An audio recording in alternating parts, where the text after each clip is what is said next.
It's time for Twig, This Week in Google. I'm Jason Howell, filling in for Leo Laporte this week. We've got Jeff Jarvis. We've got Mathew Ingram. We spend a lot of time talking about the Consumer Electronics Show. Google, of course, has announcements there, announcements from all sorts of companies. OnePlus has a concept phone that they show off. Samsung has a number of announcements, including the Neon Artificial Humans kind of chatbot thing that's really strange. Plus, we talk a little bit about a leaked memo from Boz from Facebook that's really interesting. And Fries is apparently going away. Well, it's really kind of uncertain, and we're sad if it does. All that and more coming up next on This Week in Google. This Week in Google is brought to you from Lastpass Studios. Securing every access point in your company doesn't have to be a challenge. Lastpass unifies access and authentication to make securing your employees simple and secure. Check out lastpass.com/twit to learn more. Podcasts you love. From people you trust. This is Twit. This is Twig, This Week in Google, episode 541, recorded Wednesday, January 8th, 2020. Translucentized. This episode of This Week in Google is brought to you by Lastpass. Lastpass is a personal password manager and identity solution for businesses that helps secure everywhere you work and live. One password gets you in, and LastPass takes care of the rest. Visit lastpass.com/twit to learn more. It's time for Twig, This Week in Google. Leo Laporte, of course, is in Vegas. This is Consumer Electronics Show week. So Leo's in Vegas along with Ann Pruitt. They are both just traversing the many halls of the Consumer Electronics Show and checking out all the stuff that we're just going to talk about here in the studio. I'm Jason Howell, always happy to fill in when Leo is out on This Week in Google. And joining me today, of course, Jeff Jarvis, your first Twig of 2020, of the 20s. I know, we've been gone for a month. I missed you, Twiggies. Kind of feels that way, doesn't Twitties. it? It's feeling the same way. And I'm loving that I can say the 20s now. For some reason, I enjoy the fact that the 20s is no longer the old-timey 20s. It's like the future. But let me be clear. The decade does not end until the end of this year. It's been an awful decade. The and I want to be very clear. The 20s start in 2020. We're going to have this discussion on pretty much every show on this network, I think. No. I get what you're saying. Karsten, I would think you would be the pedant. No. I will go with the 21st century started in 2001 because that's an ordinal, but the 20s are not an ordinal. The 20s not the decade. The 20s. Jeff, this John. Any 10 years is a decade. I got to step in, Jeff. The only thing you cannot say is that this is the beginning of the 201st decade. That is incorrect. That would be incorrect. So when everybody was saying it's the end of a decade, it wasn't the end of the decade. A decade is any 10-year period. A decade just started 2 seconds ago. Yeah. I'm just trying to keep the tension from Mathew here by going. Yeah, right. Well, I'm curious. I mean, so we know where you stand, Jeff Jarvis. What about you, Mathew Ingram? Mathew Ingram, of course, chief digital writer at cjr.org. What do you think on this hot topic? So I think Jeff is technically correct, but it feels as though, people just like round numbers, and I think they like to start new things, and so it works better to start with a round number. Yeah. There's nothing quite like a nice round number. I totally agree. And the way that where I stand on this is when we think of like compilation CDs or CDs, that's so ancient, compilation albums of like decades, we include 1980 in the 80s. We include 1990 in the 90s albums of the greatest hits of the decade. So therefore, in my mind, it makes sense. Sorry, Jeff. Sigh. You win. You are outnumbered. You are outnumbered. Ha ha ha. So it's good to have you both here. Is Stacy at CES? Is that why she's not on today? That is correct. So she is wandering the halls. She at CES. and Kevin are both finding all the best IoT things at CES. Okay. I just saw this, a Weber Connect smart grilling hub, an IoT grill. Weber Connect A what? Smart grilling hub. So your Weber grill can now be connected to the internet. Okay. Why? Because everything's connected to the Everything internet. should be. It's going to be the law. Yeah, at some point it's going to be weird if you have something that doesn't connect to the internet. I just don't know why my grill needs to be on the internet. Maybe they'll start profiling people that way, like, Homeland Security. If you have devices that aren't connected, it'll be suspicious. That's suspicious, the Guardian, right. when the Guardian did the Snowden story, they assumed they were doing good hygiene by getting burner phones, and turned out no, that makes you more suspicious. Yeah, right. And then if you use Tor, that's a red flag. As soon as you use Tor, it's like, oh, yep. What are you up to? Wait a minute. Exactly. What are you trying to hide? Exactly. Okay, so connected to grill. Yeah, you're right. Everything's just going to be connected. Did you see the Charmin bot? Yes. So what was the name of that thing? The Charmin robot. Okay. I forgot. I'm happy we're starting with the great products from Consumer Electronics Show. Yeah. Charmin's toilet paper robot. It's a robot that brings you toilet paper when you need it. Okay. Why are we starting out here? Yeah. Enough to already have it there. You've got strategic problems. This is a handy. The Rollbot. That's what it's called. The Rollbot. Yeah. So this assumes that although you couldn't come up with toilet paper to keep by the toilet, you remembered to stock the toilet bot, right, so that you could call it. And I believe it requires you use your smartphone app in order to summon it.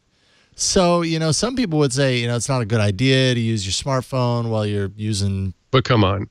But that's where everybody uses their phone, is it not? Yeah. Come on. What are you going to read? You're going to read the shampoo bottles like some kind of barbarian? No, you're going to get in there, do your thing, and get out. No need to spend any extra time there. That's not a room that anyone needs to spend extra time in. Thank you, though, Rollbot. I appreciate your help. Can we talk about the most important thing at CES? All right. What do you think is the most important thing at CES, Jeff Jarvis? The Fiesta Red Samsung Galaxy Chromebook. It's a pretty nice looking device, I have to say. It really is. It made me very, very happy. It doesn't have LTE, but that's okay. It has everything else. I think a good processor, you tell me. And it's the i5, I think. It's below there. Does it have to be red? It has a pen, and it has a 4K screen, 19.6, kind of unfortunately, but that's where the world is going. And it looks like Google cooperated, and this is the new Pixel rank Chromebook. Pixelbook level. Rank. I mean, starts at $999, so this is inexpensive. This is it'll on go the up to a premium side of colors, Chromebooks. I think there's a gray. There's gray, your standard gray that most people are going to get. Boring gray and Fiesta And there's Red. Fiesta Red. Put a little. But it looks like a really nice machine. It's 2.3 pounds, which is really lighter than the Chromebook Pixel. Yeah. Very thin. The only complaint I heard from anybody is as a result of its thinness, the travel on the keyboard is not quite what it was. What it does on the Pixel. Okay. Because I got to try it first, but I'm looking forward to it. My machine is wonderful. I love my Chromebook Pixel, but it's just I pound on it so much. Is it wearing at this point? Is it starting to kind of wear down? A little bit, yeah. Is it? It's wearing. Okay. I know Keyboard this is probably heresy, but if it's $1,000 or so, why wouldn't I just get a MacBook Air? Because Matthew, for what you just had to go through, you had to install a driver. What is this thing you call a driver? So what is this thing you call never again? install? But I know what you mean. Okay. The whole damned world of the web is there at my beck and call, and that's all I need. Yeah. That's it. I don't edit video. Okay. If I edited video, it wouldn't be great. But other than that, I've never had to hassle with cruff, with reinstalling things. This machine did slow down. It got a little bit pokey. So I said, okay, what the hell? Rebuild it. Took literally 2 minutes. Yep. Literally. Yeah. It doesn't get in the way of life anymore, right? So it's like when telephones went from having to say central, connect me, to a telephone you picked up and dialed. Right? It's easy. Do you remember those days, Jeff? Oh, screw you. Pennsylvania 61000. I'm telling you, I've been on a Chromebook now for well more than 3 years, and I wouldn't go back. I love it. Love it. I mean, my Chromebook, the Pixelbook, is what I use here on all my shows. I use it for everything that I do here from a mobile sense. When I'm sitting at my desk, I'm using a Mac. For what reason? Probably just because in that environment I can spread everything out on a couple of screens, and I like to be able to work like that. I think you could do that with a Chromebook, right? Can you mirror to a couple, you can. Yes, you couple can. of different screens and everything? So I could split it out. I don't see in my everyday life what going 100% Chromebook would really limit me, because I don't do much of anything like you, Jeff, anymore on a computer that a Chromebook doesn't already do. Most of everything that I do is in the web, except for music production, and that would be the one thing that I was going to say the other one had been programming, but now that you can run Linux on it. Yeah, absolutely. So then when I think of $1,000 for a Chromebook, like on one hand, I get it because I'm using one. The Pixelbook can be that expensive as well, and I love the Pixelbook that I have right now, so I understand the value. But at the same time, it's also kind of a luxury item. Well, what does your phone cost? What does your phone cost? Well, phones cost upwards of $1,000 too. Yeah, right? and it's got a tiny little screen compared. So and we use it constantly. Yeah, I get so tired of the tech sites because they did it again this CES. Well, I don't know if not everybody wants a Chromebook because we've heard this spiel a million times already. Yeah. Right. People are not idiots. They get it. But it's been important for me. The reason I'm happy is I want a premium Chromebook out there at this level of standard. Yeah, me too. And when Google didn't come up with a new Chromebook Pixel, they came up with a Go.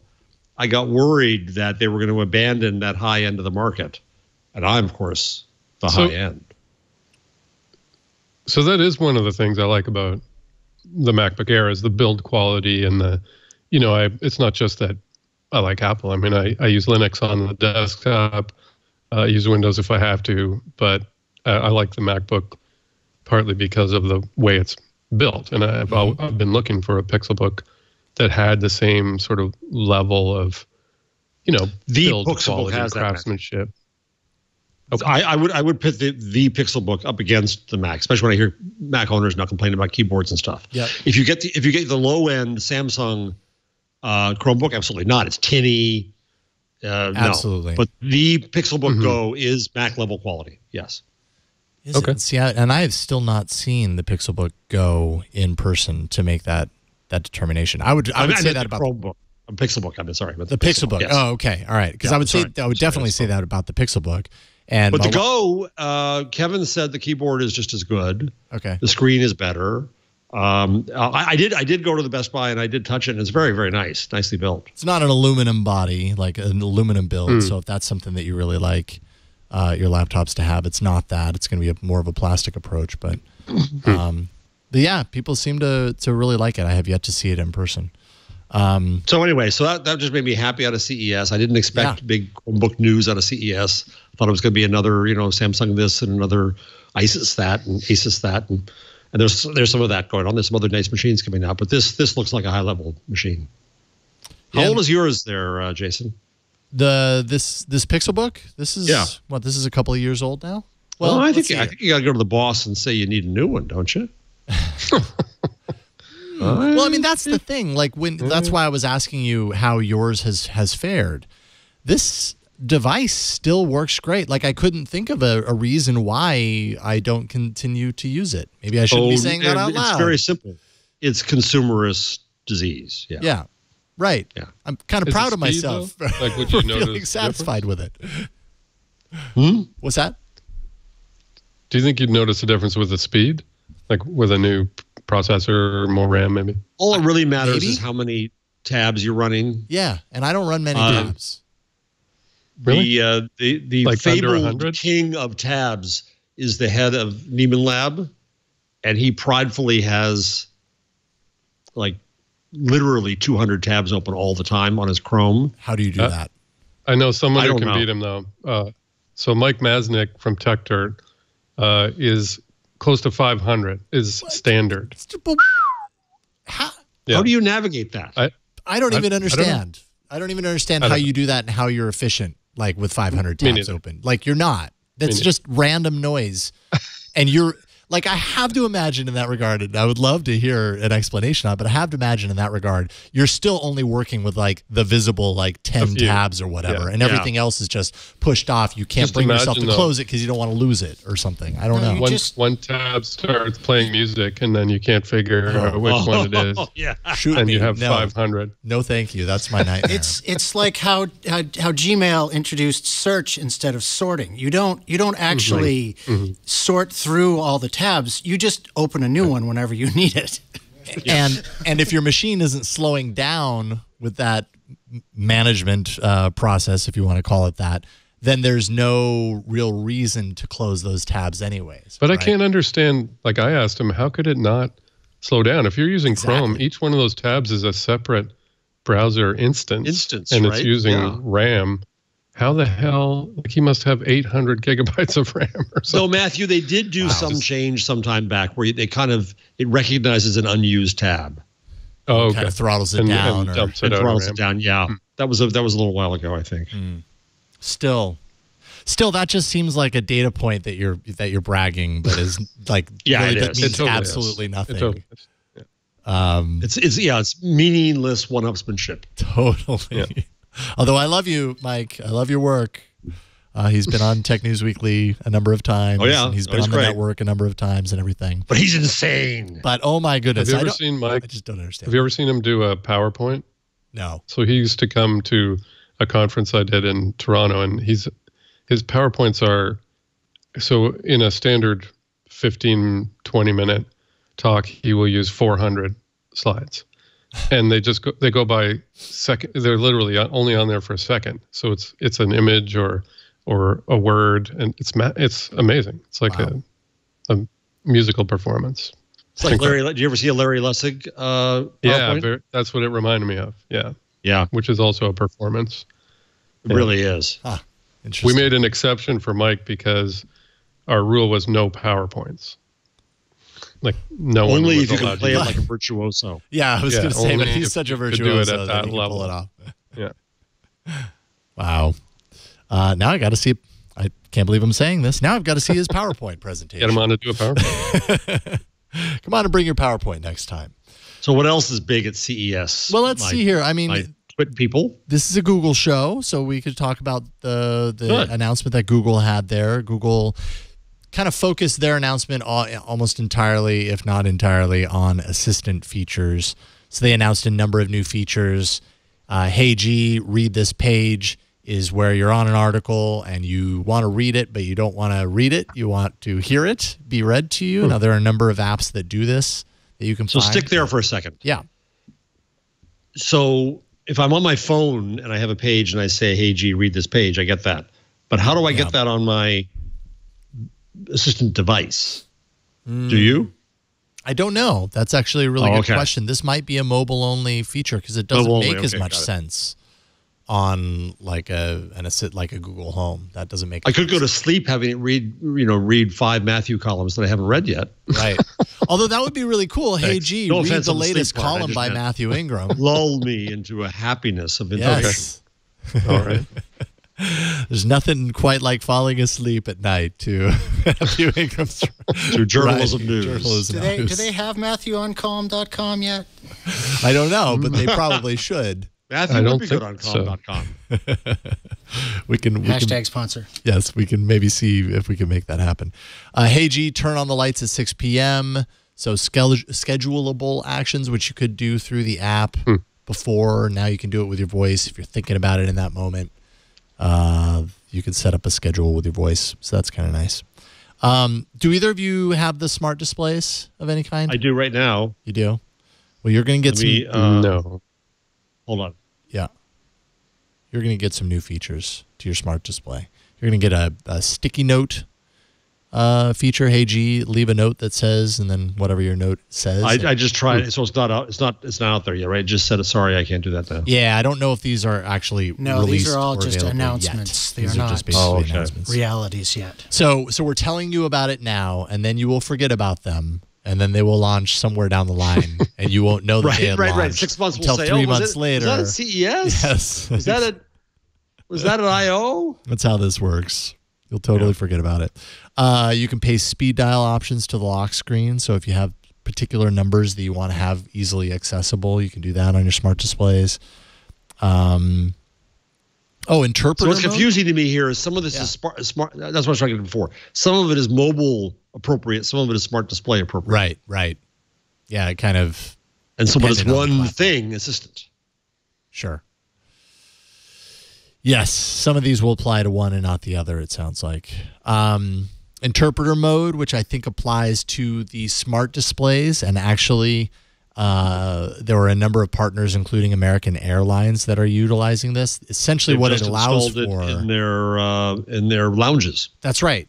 Right. So you would have American Airlines would have a Nest Hub in their lounge, and it would essentially be in an interpreter mode, so that providing better customer support, essentially, with no human translator available, you could use the Nest Hub instead.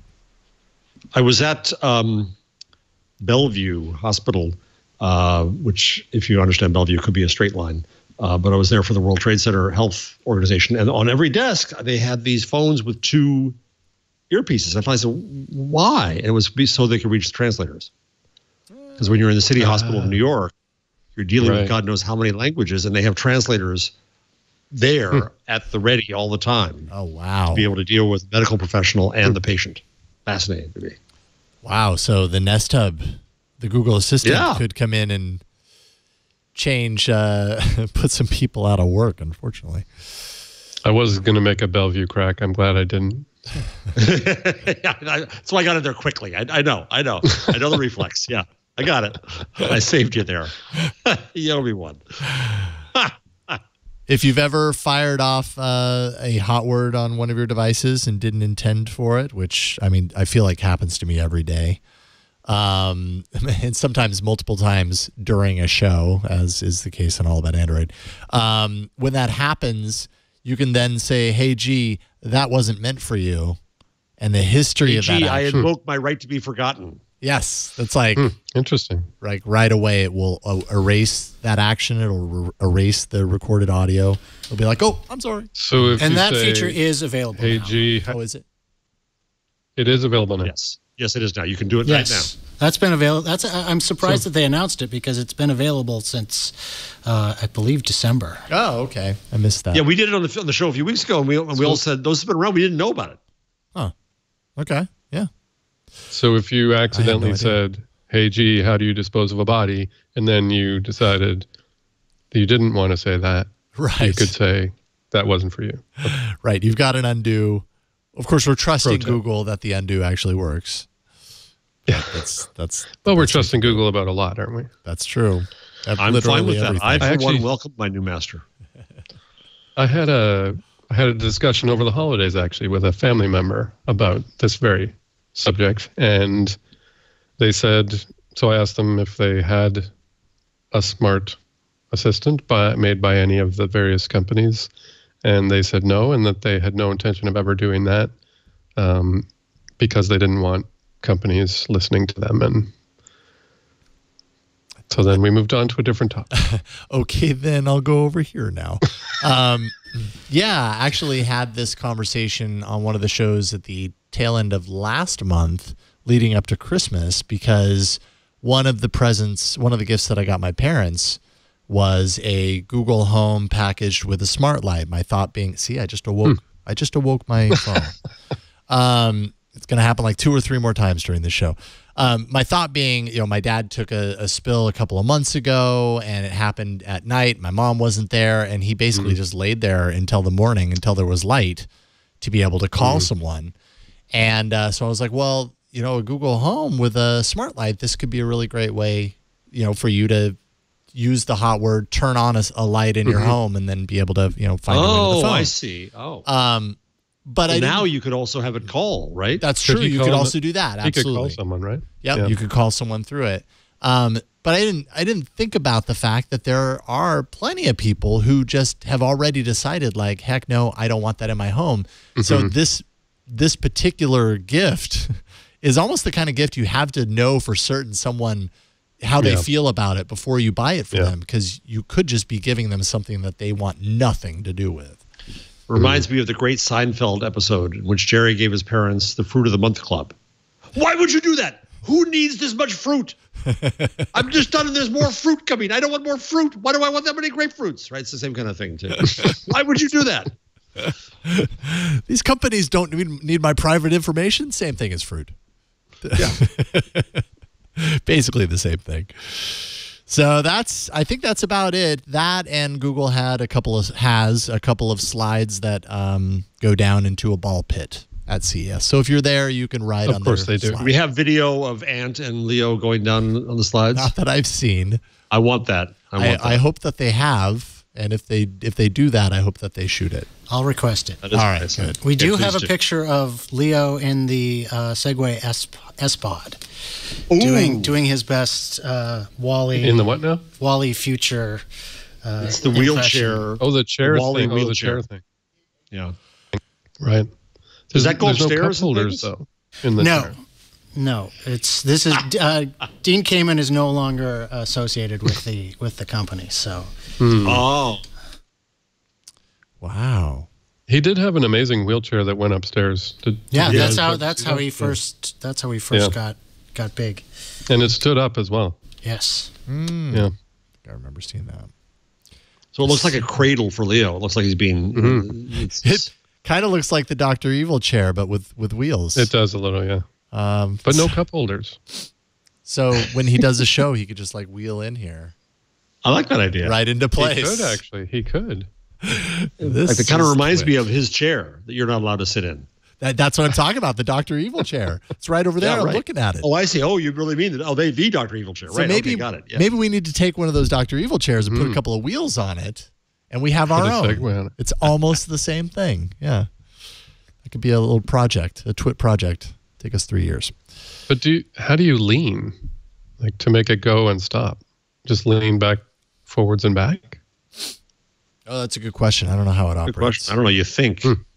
Yeah, that's coming soon. Top Well, speed plus, is if it's 24 meant for miles per hour. someone who is disabled in some motion sense, Right. They might Maybe not be they able can't to lean. Right. Yeah. Well, then how Definitely does it needs work? turn indicators. This has not been thought through. Oh, the S-Pod is controlled using a little joystick on the right side of the seat. Oh, okay. Okay. All right. Well, that makes more sense. Interesting. Okay. Cool. 24 miles an hour. That is Yeah. pretty fast for a That chair. is pretty fast. Totally. Man. Yeah. That's That, like golf that cart speed. reminds me of the other Seinfeld episode when George was being chased in the electrified scooters with the old people. Do you have a Seinfeld episode queued up for every story that we have at the rundown? That should. That was a great episode. I'm impressed That was- by your Seinfeld That was knowledge. a great episode. I enjoyed Seinfeld. I don't remember these things on the fly though. Yeah, I don't remember that one. I thought Yeah. I saw every You episode. don't? Oh, hold on. No. Hold on. Now we can't play it. We're going We to can't find play it. it. We can't play it? No. What about a small portion? I mean, we could, What but yeah, we might what about a get snake? taken down if we do. Fair use. Yeah. Let's see if there's an image. We're discussing it. It's journalism. One would think. Okay. Matthew. Yeah. All right. Fair use only counts once you get to court. There's True. that. Here's a GIF. Is a GIF enough? I think a GIF is Giphy. passable. Maybe. I've heard no directives around GIFs. This is not settled law, so. All right. Hold on. I'm putting it into the rundown. At the bottom, under the grill, George. I know I'm Chief saying. Justice Kavanaugh pretty well, so I think. Okay, so there it is. It's in the rundown under George, next to George, under CES. Let's see here. It's just poor old Giphy. Surely that's okay. Yeah, that's got to be fine. If YouTube Okay, there starts taking down videos because of Giphy, loops, then that's a big story in and of itself. Yeah, So we're not getting notices from Giphy yet, so we're fine. Actually, that's a great find. All these Seinfeld gifts. Jesus. Yeah. So okay, so this is your workspace for the episode. Every story that we do, you've got to find a Seinfeld gift that applies to it. This is your toolbox. So let's see here. What else? We talked about the really important things: the Charmin toilet paper robot. And well, you have the very strange neon, artificial human thing. So I still don't know that I understand this. I don't understand it at entirely. all. I was hoping you'd explain it to me. Well, so okay, and it's a Samsung. Samsung unveiled this. It's the neon artificial intelligent humanoid chatbot, and it's like human size. So when you go there, I guess, like I've seen some tweets and everything where people walk up to it, and it's a huge screen, high res screen. Human-sized humanoid on the screen, basically looking right at you. And it's not a smart assistant. So this is not like Bixby 2.0. This is essentially meant to be like having a conversation with a real human. And, they behave like them, different gestures and everything. They control facial movements and all this kind of stuff to make it look very, very real. They can develop memories and learn skills like a human, supposedly. And what they describe as the proprietary technology that's included here are two engines. There's the Core R3, which is the reality, real-time, and responsive engine. It's what makes it respond in a lifelike way, so what it looks like as it is pretending to be human. And then Spectra, which is its intelligence, learning, emotions, and memory. They say that's still in the developmental stages, but that we're going to find more of a preview later this year at Neon World 2020, something that we've never heard of before. I don't know. Is this supposed to be like a companion? Like I need a companion in my life, so I get a neon chatbot. Yeah, it's not a Siri. It's not. It doesn't answer questions. Because it says it's not for information. Right. It's not for information. So it's for like creating a relationship with and like getting to know, and it knows you and teaching it skills, maybe making it a travel agent, or I don't know. It's big question mark for me. I'm not entirely sure what the purpose is, but maybe this is the beginning of the future where we are all having normal conversations with humans. I mean, it seems like a natural kind of thing to be an assistant. Like it seems as though if it's a chatbot, why couldn't you just ask it, what's the weather going to be like? But they seem to specifically say it's not for that. Yeah, like they want it to be, well, yeah, they want it to be limited like a human is. But then what's the point of that? Like, wouldn't it be better? We want superhuman. Come on. Yeah, we got enough limited humans around already. It's true. It's kind of so. I'm looking at a CNET video that's on BGR.com just to look at what it looks like, and it looks like that kind of that Star Trek thing where you're caught in there's a human being in a two-dimensional space. Yeah. Let me out. Do you remember, Jeff? There used to be a virtual person who would greet you at the Newark airport. There was a hologram, and it was only there airline? for. Well, it was just in the airport when you walked into the. Various airports have that one where it's kind of projected. Yeah, it used to be there. It's projected onto a human-shaped screen, kind of. Yeah. And it would go through a spiel, kind of. And then they got rid of it, I guess. Hello and welcome to the airport. I'm sure somebody, being it's Jersey, somebody probably punched it in the face, virtual face. Probably. It didn't seem terribly helpful. That's for sure. Ouch. So there was the Neon project that is very confusing. Samsung also announced an invisible AI-powered or driven keyboard for phones. Did you see this? Basically, selfie camera-powered keyboard, right? Yeah, selfie type. So imagine you've got a foldable phone. I think this is one example. And you fold it out so that it's, sitting on the table, kind of propped up like that. The selfie camera is projected out so it sees the table in front of you. and you can put your hands down on the table and type like you normally would. There's no keyboard that's like projected onto the table. You're literally just putting your hands where the keys would be. And so I guess this requires a certain level of like knowledge of like the proper way of typing, I would guess. And basically the selfie camera watches as you type whatever you're going to type through muscle memory, I suppose. And the AI is able to decipher what you're typing as you do. That's not going to work for us two-finger typists. That's for sure. That's what I'm saying. Yeah, right. Like you got to have. I can barely find the keys when you can actually see them on the keyboard. Yeah, this is peak CES. Champion touch typist. I'm a very good touch typist. I bet I could go as fast as you with two fingers. I first learned to type after 6th grade because my parents said you're going to fail school if they try to read your handwriting, kid. The thing I want is something where I can type anything with one hand, like when I'm walking or something. Oh, so they have keyboards that are basically a ball-shaped device, and you have to train yourself obviously to use it. Right. But you can type almost everything with a single ball-shaped keyboard. Mm-hmm. Wow. I mean, you look like a weirdo, but right. But that's just because it's not normal yet. It's not widespread yet. Someday that keyboard ball is going to be a big deal. I remember this Cyborg, the guy at U of T who had a webcam and all that stuff. He had a keyboard strapped to his wrist, and he would type away on that. It was right. odd looking. There's also the tap strap, which is around each of your knuckles, and you tap thing. I'm not sure how that works, but that's what I want. And I want to be able to where you tap.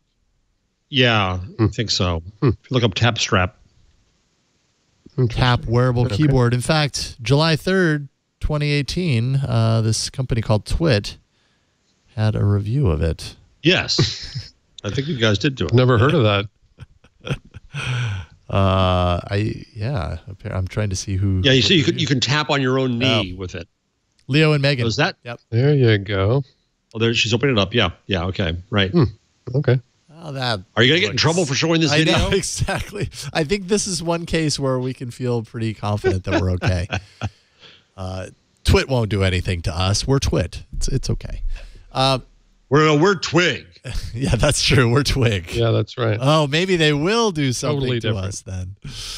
That's weird looking. But the image shows you type on the video. You can type on a table or type on your knee or anything at all. But can you do anything else while you have that showing? It's just it's feeling where your hands are moving. Exactly. Okay. I'd like that. Huh. I'm too clumsy though. I'll screw it up.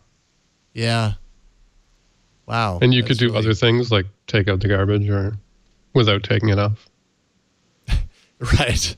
And are you typing things while you're taking out the garbage? You come back in and your dock is filled with the letter F, just in number times. Have you ever tried one of the ones that projects the keyboard onto a tabletop? Have you? I have tried one, and it's really weird. I mean, as you would expect, there's no travel. Yeah, there's no travel. No like it's strange typing on a flat surface like that. It's probably the kind of thing that you get used to it the more you do it and everything. But when I tried that, even though it seemed like it should be obvious, it was really, really difficult for me. I mean, people got used to virtual phone keyboards. I remember having a debate with a friend. In fact, she still has a BlackBerry because it has a physical keyboard. She could never get used to a virtual keyboard. Yep. Yeah, I remember the early, first couple of years of typing on the virtual keyboard. Isn't a BlackBerry just a matter of patriotism in Canada? I guess a little bit. For her, it was the keyboard. I don't think she cares who owns it or where it's based. It was literally the only one you could get with a physical keyboard. Yeah. I lost this for a while. I was so happy. Just yesterday, I was going through drawers looking for something, and I found my beloved Trio. I loved my Trio. Wow. It was the greatest. It really was. Now, it was more of a handspring guy. You would be. Now, settle down. Settle down. Does it still I had a Newton power up? And I don't know because I can't find I don't know which power thing to use for it. I got to find that. I know that was back in the days of totally before proprietary USB charging. Yeah, totally proprietary. Everybody had their own. Everybody had their own, and I had a bin full of those, which I threw out when we moved. No, my office is a museum of dead technology. Me too. I've got the original flip phone, the Motorola. Ooh, yeah. I have my Osborne 1. It's my pride and joy. What do I have? Do you have a Wang? What do I have? I want to get in on this That's part. not a good question to ask. Jeez, and how could you think such a thing of me? I'm Mathew. Sorry. I have the Nexus Q. That's all I have. It's the Nexus Q. Sad trombone. Let's see. I have the Q Cat. Do you have the Q Cat? Oh, the Q Cat. I don't. I've got a Q Cat somewhere. Yeah. Oh. Forgot about Brilliant. the Q Cat. Brilliant technology. For you kids out there, the idea was that no one in the world was going to type in these things they call URLs. So you were going to sit tethered to your desktop machine in your den with a very long cord and a scanner. And publishers were going to get in the act here. They were going to license this technology because it was so special. And they were going to put barcodes with every ad and every story. So you would scan that so that your computer would then go to that URL without you having to tire your little fingers typing it in. And it was helpfully shaped like a cat, so you could remember what it was the called. dorkiest thing. I remember the founder had this. He was just such a slick Willie. I don't know how that even made it to the marketplace. Huge gold rings and gold buttons and things. It said this spelled failure. I mean, it made it to the marketplace because it came out in 2000 and wasn't everything. No, because it was stupid publishers. I guess, yeah. So it came was free with Wired Magazine. It was you got free, a free Yeah. QCat with whatever issue that was. By 2001, it was done. 2001 and done. Oh boy, search engines were a thing then, though. Like no one really needed to plug in a URL. You just do a search. Well, no, you had to go through Yahoo. You know. Yeah, that's true. And Yahoo had to remember when you had a list of the news sites of the day. Mm-hmm. Yes, that's when the web was that small. So footnote: I was working at the Globe and Mail in the financial reporting section, and I put together a list of places you could get stock quotes online, and there were only about 9 or something like that. And just for fun, I called it the High Tech Investor, and that was website of the month in Worth magazine, 1995. Yeah. Thank wow. you. I had a hot site of the day a couple times. The yuckiest site on the internet was one of mine. Nice. Yeah. Wow, that's a real feather in your cap there. Yeah. Sure is. It's on my resume still. Yeah. Print out a we got screen that cap going of that for and us. frame it. Put that on your wall. All right, Back to the Future. All right. I love these mini tangents. It's We are so old. It's OnePlus has they were setting everybody up to be wowed at CES because they were talking about this thing called Concept One, where they were going to show off the future of OnePlus design at CES. And so sure enough, they had their announcement. I don't know if it was an event. I think it was just like an information announcement at CES. Concept One, which is essentially it's a McLaren edition version of the OnePlus 7T Pro, if I'm not mistaken. Real leather. Which OnePlus has done this in the past. They have a relationship with McLaren, the automaker, and so in some of their previous phones, they've had like McLaren editions with kind of stylings that are borrowed or inspired by McLaren and through a direct partnership with McLaren. But this Concept One kind of takes that one step further. Yes, it kind of looks like a car interior in the design, but the glass panel that you see there on the back, that's where the cameras are, the rear-facing cameras, of which I think there are 3. But you can't see them because on the Concept One, that glass is electrochromic similar to the electrochromic glass that's in the McLaren 720S supercar. And what it allows for is it allows for the phone to make that glass dark so that the cameras aren't visible, or transparent, or translucent, transparent. I don't know what the word is.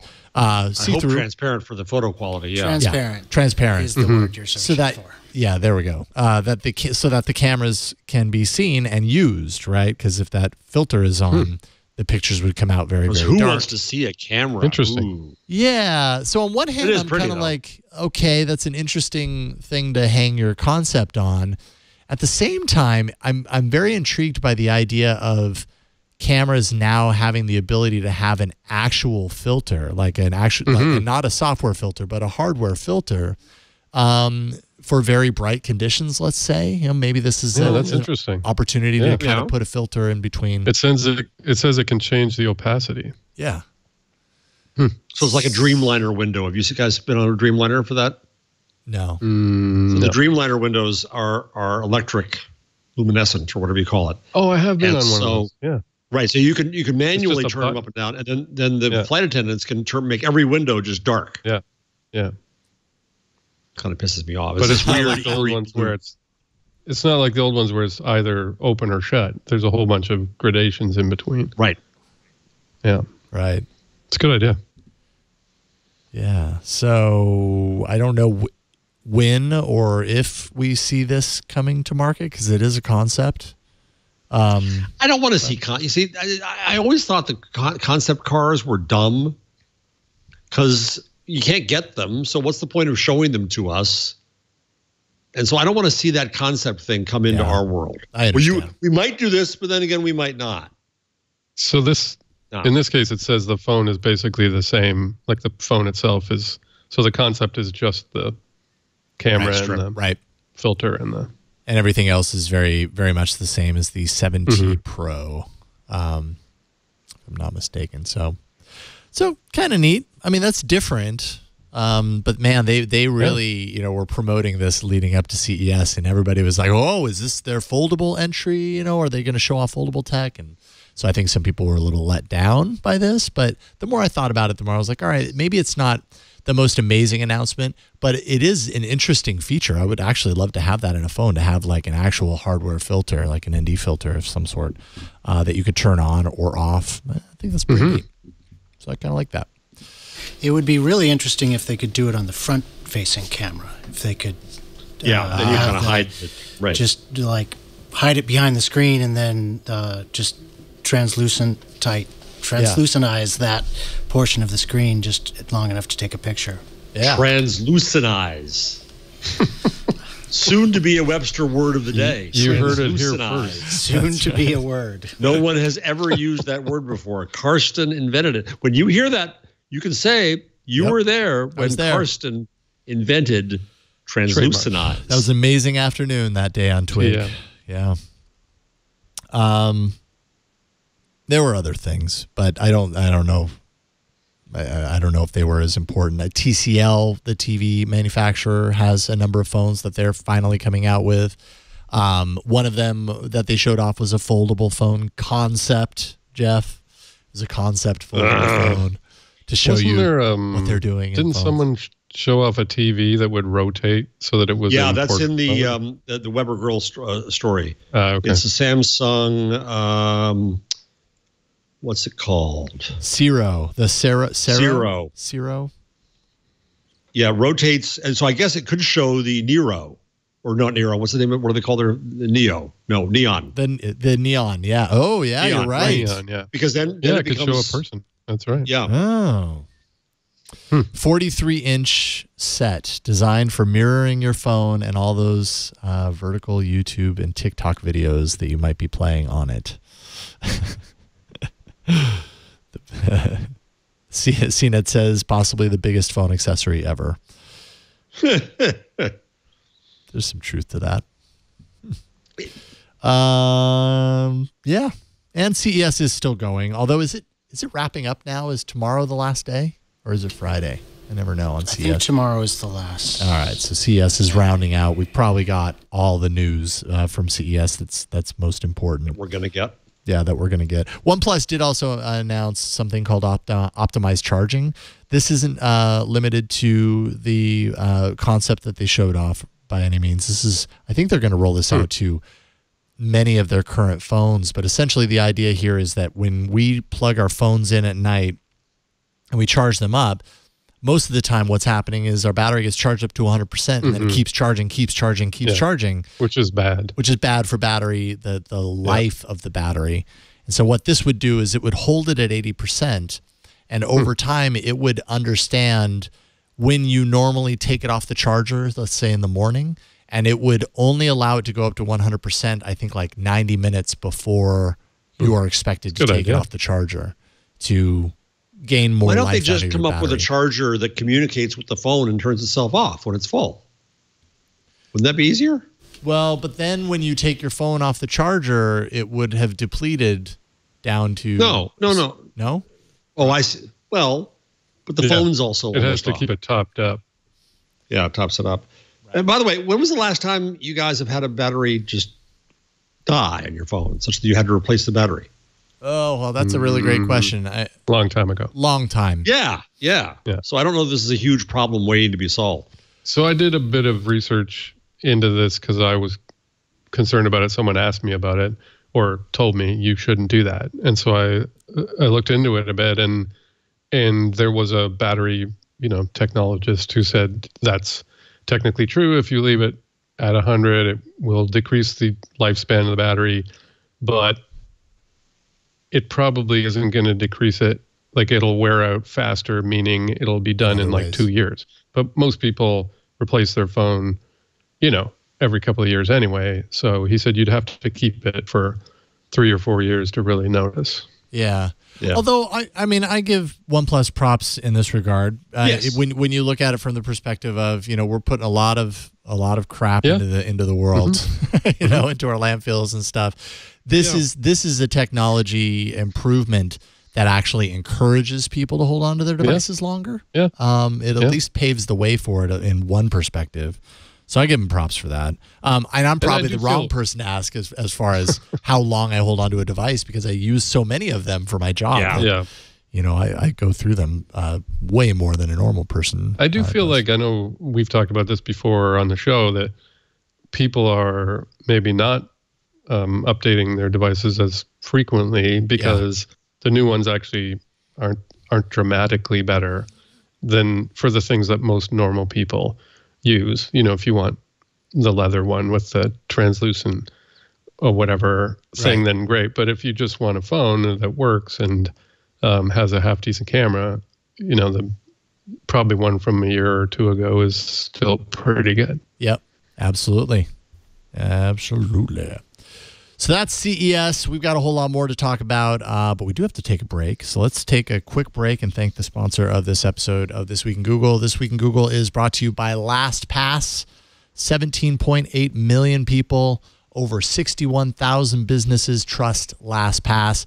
I love Lastpass, and if you haven't used it, you should definitely check it out yourself. Lastpass is an award-winning security solution that helps individuals and businesses navigate their online lives easily and securely. And they have a number of plans that you can choose from, be it personal or business. You can choose from personal plans like free, premium, or families. And then, of course, they have business plans, teams, enterprise, MFA, or identity. If you go to lastpass.com/twit, you're going to find all the details that you need for each plan to find out which one's going to work best for you. And there's a number of reasons why LastPass is awesome. It generates strong passwords, makes it easy to generate a strong password, so you aren't coming up with it on the fly, which I love. You can share passwords or notes within LastPass to employees or family members. LastPass for Business offers flexible password management, single sign-on, and multi-factor authentication options, which I use.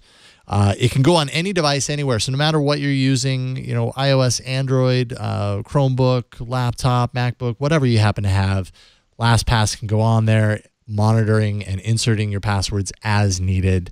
Also dynamically creating new entries when you sign up for something new. That's the beauty of having LastPass on all those devices when you sign up for something. Holds personal or corporate credit cards. You can also, put pictures of your passport or other important documents that you want to be secured, and kind of use LastPass as like a secure vault for that stuff.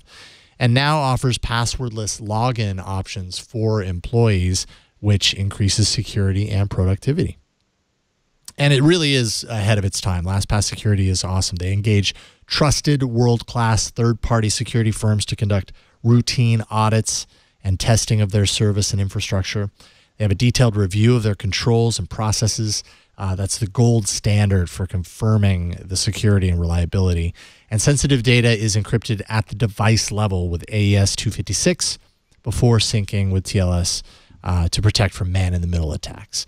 We, of course, use LastPass Enterprise here at Twit. It just makes it easy for us to have access to our passwords for all the sites that we have to visit in order to kind of keep, coming up with the news that we do for the shows. I know I use it to store my credentials for the different news sites that I belong to, and also, kind of interconnecting between my personal and my work account. They make it really easy to do that.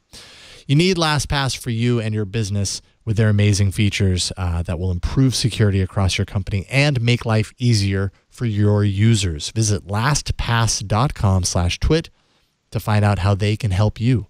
That's lastpass.com/twit. And we thank LastPass for their support and for keeping us safe online with good password management skills. Love it. So let's see here. Jeff, I'm curious to know how you feel about this. Google News is getting rid of print publications. No more digital versions of print publications, magazines, that sort of stuff in Google News. Apparently, they're refunding people who have active subscriptions. They started this back in 2012, and it's been through a number of different iterations over the years. So I'll be curious to hear Mathew about this too. My guess is, when the web came out, I worked for Steve Newhouse at Advanced Publications, and he said if we handed over this new thing, the web, the internet, to the newspaper publishers, all they would do is put up PDFs of their publications. And indeed, that happened like crazy. And indeed, to this day, you see that all the time. Oh, you can get the PDF for the paper, Grandpa. And the ego of the editor still says, that's what people really want, is my judgment and my design and my this and my that. And the truth is, nobody wants your old stinky print Gutenberg layout. And so my guess is that this is something they did to suck up to publishers and their egos, which is a lot of what these both Facebook and Google do, is to try to just keep them out of, lobbying Brussels and Washington against them. And nobody wanted it. That's my guess. Mathew, what do you think? So I think you're definitely on the right track. I do know a couple people who, in fact, a friend who was just here over the holidays who downloads the PDF version basically of the newspaper because she wants to read it in that way and while she's traveling.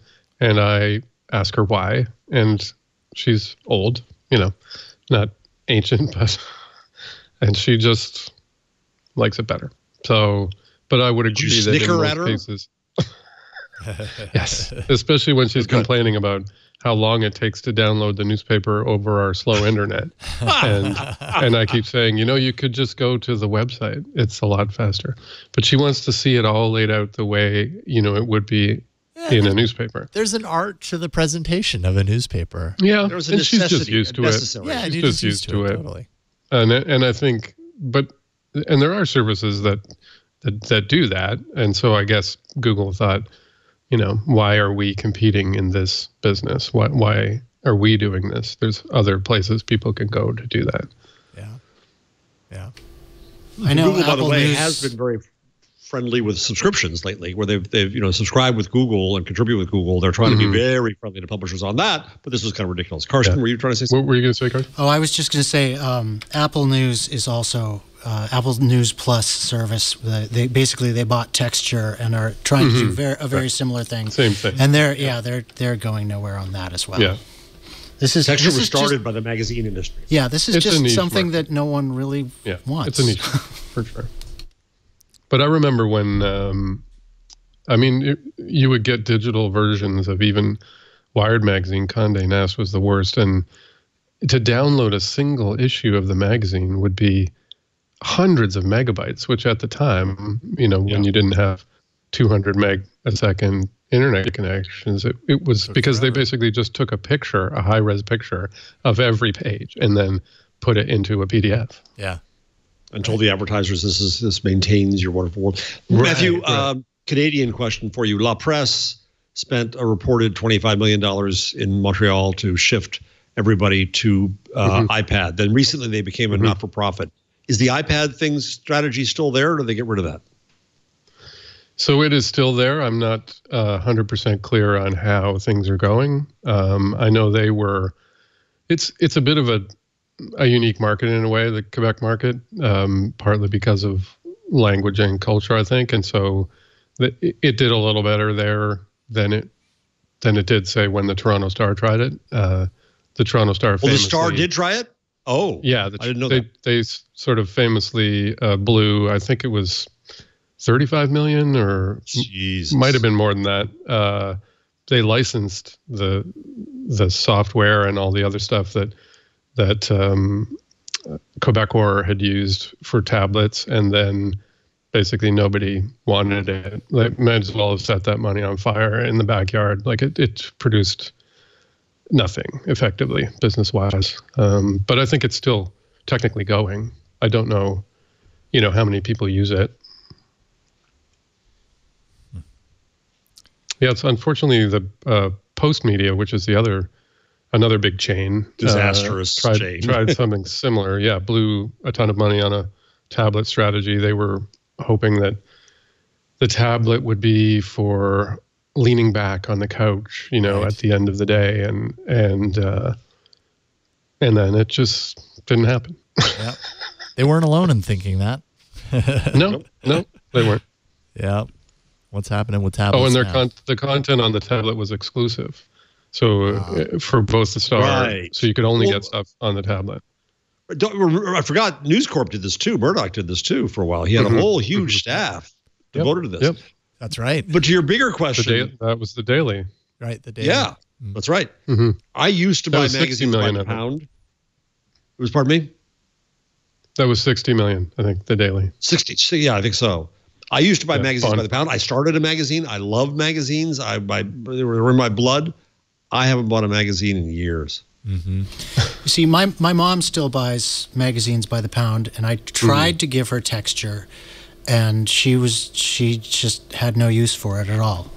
Really? Yeah. So locked into the physical kind of product. It's what you get used to. Yeah. It's what you get used to. I mean, lots of, younger folks are happy to consume content on their phones, but I think if you're older, that's just foreign, and flipping pages. No, is just she has no problem with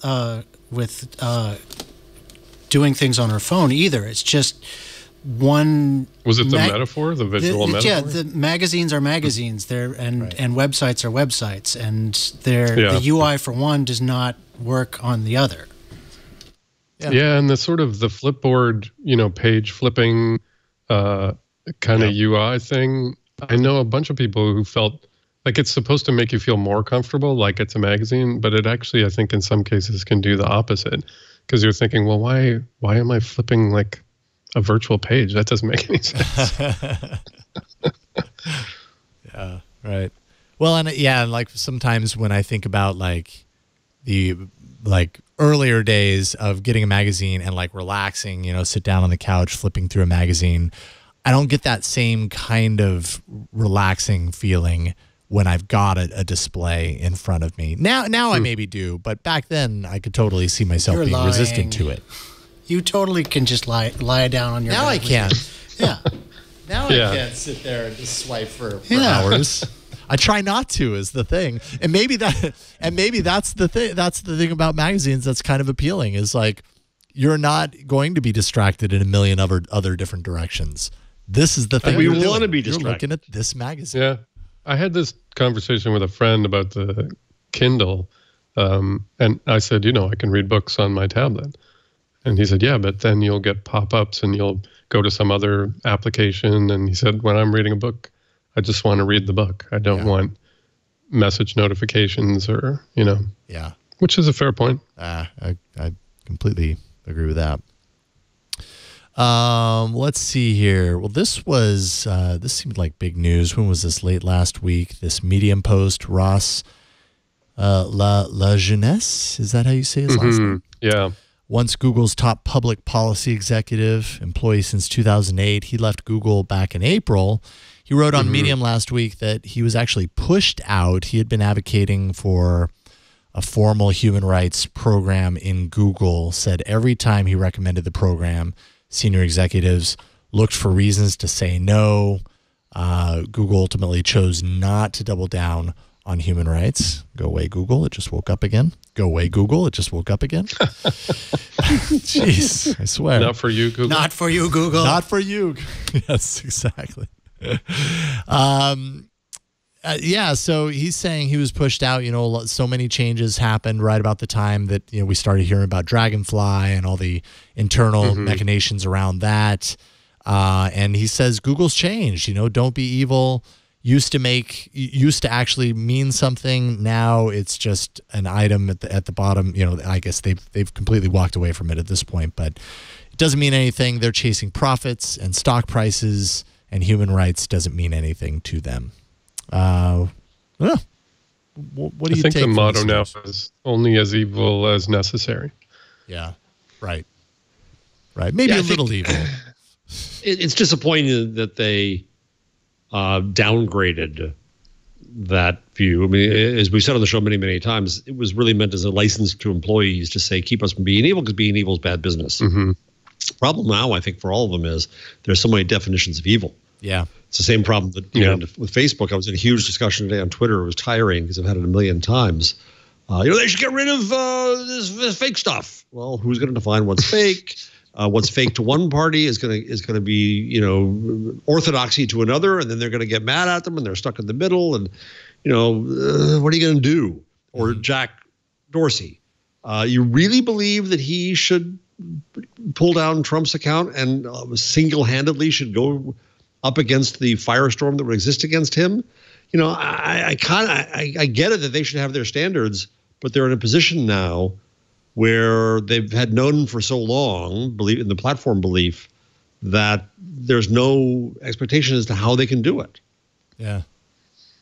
And I think it's a shame. I think that's Mathew. Sorry, you were. I must admit that. Yeah, I thought he made some good points. I do think Google has maybe moved away from some of the sort of core principles or attitudes that it had.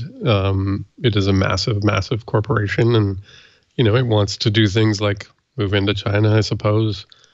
I guess I was a little I didn't realize till I read the end that he was running for office, and then my perspective sort of changed because I thought if he's running for something, this is a pretty good platform, right, to campaign on. I think there's a lot of kind of market out there for the Google bashing or Facebook bashing, tech bashing kind of platform. So that to me made me think, not that he's making any of this up, but playing it up, I guess, makes for a good. That's really important, Mathew. Yeah, I didn't get that. That should be like at the top. Now, similar to this, did you all read the Boz post? Yeah. Which I thought was actually on the rundown? I finally read it. I don't know. I thought it was good. I put it on there. Oh, did I don't know if you saw that in time. Yes. It was right before we went up, Jason. So I don't know if you saw it or not. Yes. I saw the Boz. Yes, the memo that basically he posted. It was on his behind the scenes wall. Yeah. Right. Within Facebook. Yeah. And he was just trying to think through, and I think it was actually kind of well said, and he believes that Facebook did get Trump elected, but not for the reasons that everyone says. It's simply because they used the ad tools better than anybody. And it wasn't because of micro-targeting, and it wasn't because of disinformation. It was because of smart advertising. But he's also cautioning the company, don't change things to, stop that, because that's what we are. And if somebody wants to use it smartly, they should. If they don't use it smartly, then that's kind of that. It's like the United States Postal Service shouldn't have said we're going to get rid of direct mail because Richard Nixon's using it. He also went through. I thought it was pretty rational. I think it very, very much was. He also went through a good riff, which I'm glad to see. Two good riffs I'm glad to see. One is Cambridge Analytica is FOS, full of poop. It never was all powerful and all knowing. People I know in the data world have poo-pooed it and made fun of it forever, and it's being treated as this big evil behemoth that's changing people's minds. And no, it's another lie from the folks who brought you Breitbart. Then the other thing he said in there is every time he said media gets this wrong, he says, well, that's kind of on us because we don't tell them anything. Mm-hmm. Mm-hmm. And it's true, and they've got to recognize that their secrecy is going to yield people filling in blanks with the wrong stuff. And that's on us in media too, getting things wrong. But people go to presumptions because they don't know things because the company doesn't say things, which is not good for the company in the end. And maybe they can learn that, but I don't know. Yeah, what did you think, Matthew? That was a good point. I thought that was a good point, especially he also said along the same lines, he said, we get a lot of criticism about things, but he said we should get a lot of criticism because we're a huge company and we affect people's lives in really important ways.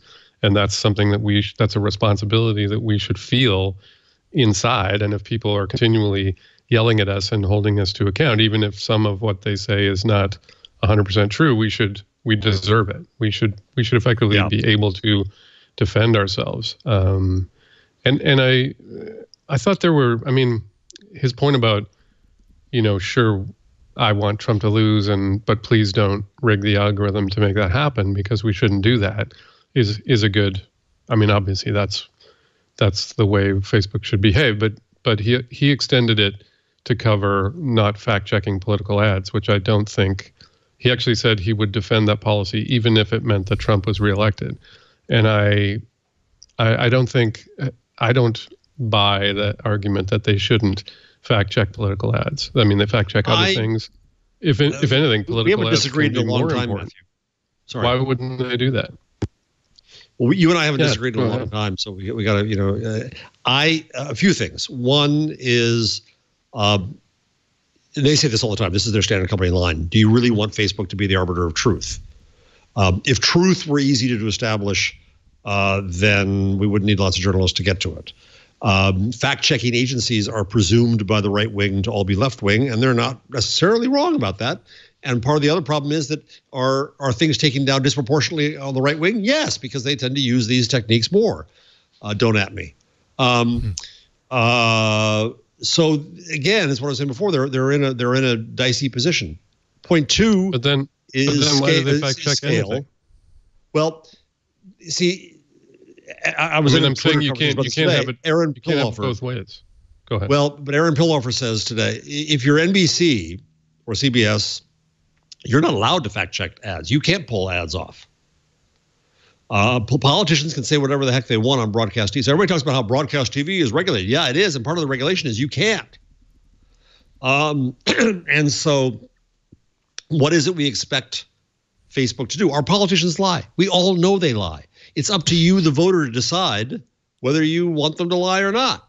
You might like their lies. That's exactly how Trump got in office. Suddenly, if we make him tell the truth, he's not going to. Everybody's looking for an easy solution to the problem that we have, which is much more fundamental in society, which is that we're highly divided, partly because of media, because there's huge amounts of racism and fear in this society.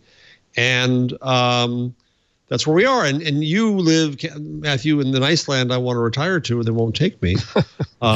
Somebody was telling me just the other day, there was Michael Moore's gun show. I was reminding me of this, that he said that what separates Canada from the U.S. is that the U.S. is all about fear and consumerism. And he was on the U.S. border, and it was wires and alarms and everything. Everybody's home. And then he went across to Canada, and he just opened people's doors and walked in their house and said, "Hi, I'm Michael Moore," because the door was open. It's a lot ingrained in our society, and we're not going to fix that overnight by telling Facebook to get rid of politicians' lies. Yeah, I appreciate your point, and I think I see where you're coming from, but I wonder if they can fact check news articles using third-party fact checkers, why can't they fact check political ads? Do you think that's if you're going to do one, why don't you do the other? Why fact because check they're anything? politicians. Because they're politicians is what the argument. They're public figures, is the argument. There are those inside Facebook who agree with you, and those obviously who disagree with you, because that side has won so far, from what I've heard. I just think the other part of this is scale. You know, if you play, and I love to do this every once in a while, and I go into the Facebook ad tool, and I recommend calling it up. If you search for Facebook ad database or something, it'll come up. And you look on a word, the volume of ads is phenomenal. And they're not all from politicians, very importantly. They're from Planned Parenthood. They're from the NRA. They're from all kinds of organizations that have something to say. They're from people who just want to put their money up because they know that they'll get seen because they put money into it. Just like, you know, Mobil Oil used to put ads on the op-ed page of the New York Times when people still bought print. So it's a forum for discussion too. And at Facebook, it's of tremendous scale. And you know what's going to happen? They start taking ads, and they're going to take an ad down, and then there's going to be a huge furor about how they're censoring political discussion. Yeah, they're in a no-win position. As an example, how do you fact check an ad that says the Democrats want to take away your guns? Right. Because that's in some cases true, and that's totally fair. But what if the ad says, you know, Obama invaded Iraq in 1987? Well, that clearly is factually inaccurate. So that's just a fact. It's not an opinion. It's not a difference of context. It's just factually untrue. But most of the claims are like the one that Carsten just said, rather than the one that you said. Agreed. And I think, you know, the other side of this coin is Twitter saying they're not going to carry paid political ads at all. Now which I think is a real problem. They have to define what a political ad is. Right. So if it's an ad about nature and climate change, well, that's a political topic. I agree. It's a complex issue. Yeah, ads for Chevron are now legal, but ads against Chevron are not. Right. Exactly. Right. I've been doing a lot of my Gutenberg research. So I've been doing a lot of reading about the early days of publishing in the news, and it's just simply true that every country and every regime that tried to control the printing press and tried to tamp down speech lost more than just that battle. They were left behind, and you know, I quick to point out, I'm not a libertarian. I'm about to sound like one. I'm a mourning Kamala Harris Democrat, but this research makes me more and more a free speech absolutist, and just say that it's the public conversation, and we all have the right to judge on our own. And journalism's job is to help people judge if they trust us enough to care.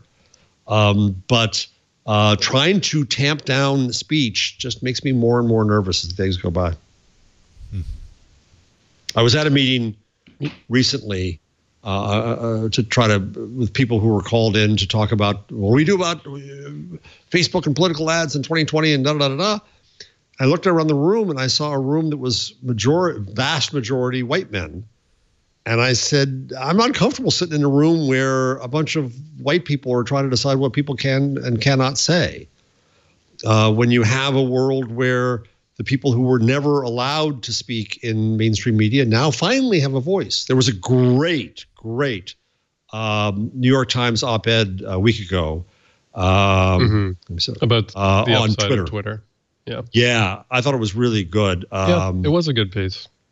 But I think we're in a different world. I mean, I get your point about being a free speech absolutist, but vast quantities of our speech are controlled by private corporations, and that's a place we have not been before.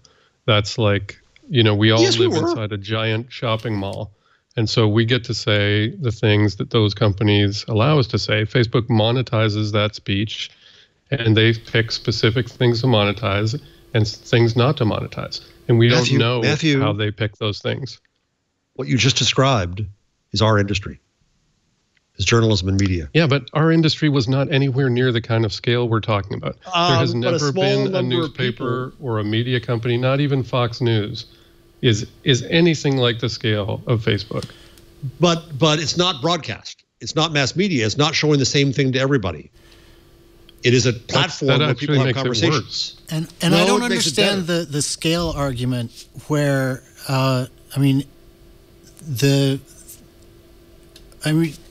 one paper or one news, maybe one NBC News or one San Francisco Chronicle didn't reach everybody, but like the national news had the same approximate reach as Facebook does in America.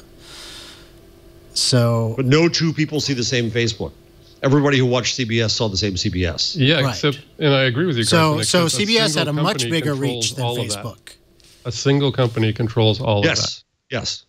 CBS had a bigger reach than an individual entity on Facebook. Yes. Facebook does not have when we talk about Facebook, it has this huge reach. It's not presenting the same thing to everybody on the earth. Instead, it's people having conversations. It's not content. It's not media. It's conversation. But the conversation is not what we're talking about. We're talking about advertising. And advertising in particular, in fact, micro-targeting, if you listen to Alex Stamos and others, micro-targeting actually makes things worse. If you can micro-target specific disinformation to specific people, that's a potential democratic nightmare. Well, I'm gonna argue contrarian again. It's a piece I've been wanting to write in defense of targeting, because what offends me is mass media that treats us all the same and expects we're all going to be melted pot into the same beast, which is going to look like white people who look like me. And what targeting does, micro-targeting is kind of a scare word. Let's just call it targeting. All media have died to do targeting better and better and better forever. The internet finally enables it. B, targeting makes advertising more relevant and efficient. And if you are AOC, or if you're a small school board campaign, or if you're a movement of I'm wearing the Parkland t-shirt and you want to do guns, this allows you to go to people at a very efficient level. Without targeting, you end up having to be Michael Bloomberg buying a Super Bowl ad against alleged billionaire Donald Trump buying a Super Bowl ad. That's what we're trying to get away from. But you're describing how Donald Trump won. Donald Trump won because Brad Parscale micro-targeted specific voters and convinced them not to go to the polls. And Hillary Clinton could have done the exact same thing. Hillary Clinton could have done the exact, well, not to convince people not to go to the polls, but Hillary Clinton could have used the exact same tools and didn't. Exactly. You're only arguing against targeting because the guy you don't like won. I remember all the praise that the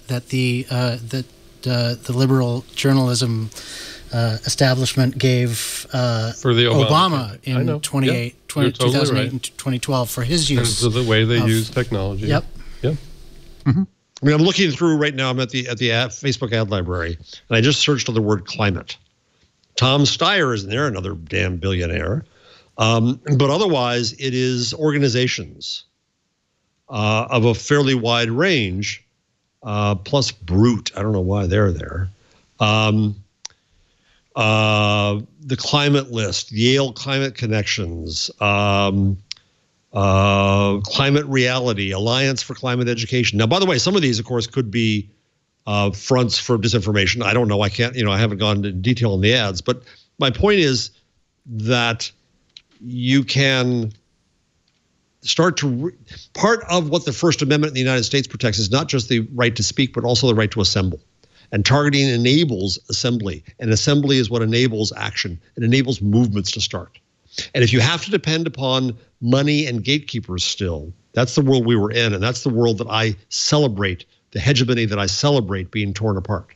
And targeting is part of that. But we have a gatekeeper. We have a massive No, they're not gatekeeping. That's $100 billion. No, you just spent 10 minutes complaining about how they're not gatekeeping. You can't have it both ways either, Matthew, right? You just spent 10 minutes complaining that they're not gatekeeping.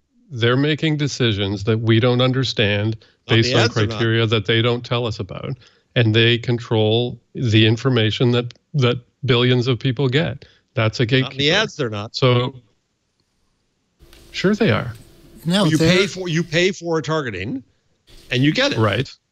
And you and many like you have complained, well, they should be gatekeeping that, and they're not. So then now you turn around and say that, well, they are gatekeeping it. Either they are or they're not. They are. Of course they are. What are the criteria? What are the criteria that they give you to target on? Do you know how those fit into the algorithm, the ad algorithm? Do you know how they fit into how you see things in your newsfeed? No.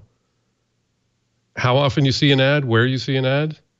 So sure, you can pick categories. I've seen the ad tool, but you don't understand. I don't understand. No one understands except half a dozen people at Facebook how that affects where people see things and when. Is it working too well or not well enough, Mathew? Right.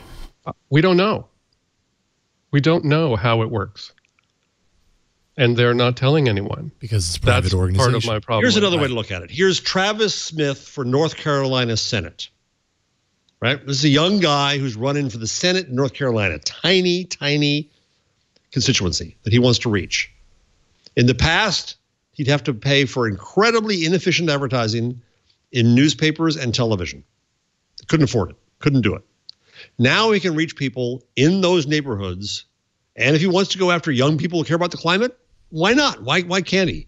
Those are the people who are more likely to come out. That's exactly what the campaigns do anyway. And he can do it with incredible efficiency and expensive. And that, I think, is going to help democracy in the long run. Because we're going to have more people able to contribute and able to participate in ways that they were cut off from before because either editors or budgets kept them from doing it. Right, except in this case, we have thousands of editors, more if you include algorithms. We just don't know who they are or what principles they operate on. It's a giant black box. So was Matthew. So was every newspaper. It's so much less a black box than any other advertising method in the world. That's an illusion. I think that's an illusion. You see the outside of the box, and there are little pictures of levers on it, and then you click the pictures. But we have no idea what happens after that. And I have no idea what happens if I put an ad on TV. That's for sure. Right, but everybody admits that they don't understand what happens after that. Facebook. Well, how is that better? Facebook. So the way that TV broadcasts is not controlled by an algorithm. It's controlled by a bunch of idiots at some network TV headquarters. My point is there is a sophisticated software intelligence that Facebook put together that is controlling those things that you just described. And we don't know anything about it and how it operates. We're just basically taking it on faith that when we click a picture of an option on the outside of the box, that it will do what it says on the box. So that concerns me. All right, we've what do you think, Jason? Our first disagreement in a while. Yeah. I've been staying out of the way of this one. I've been like ducking the ball, going back and forth, trying to bob and weave. Where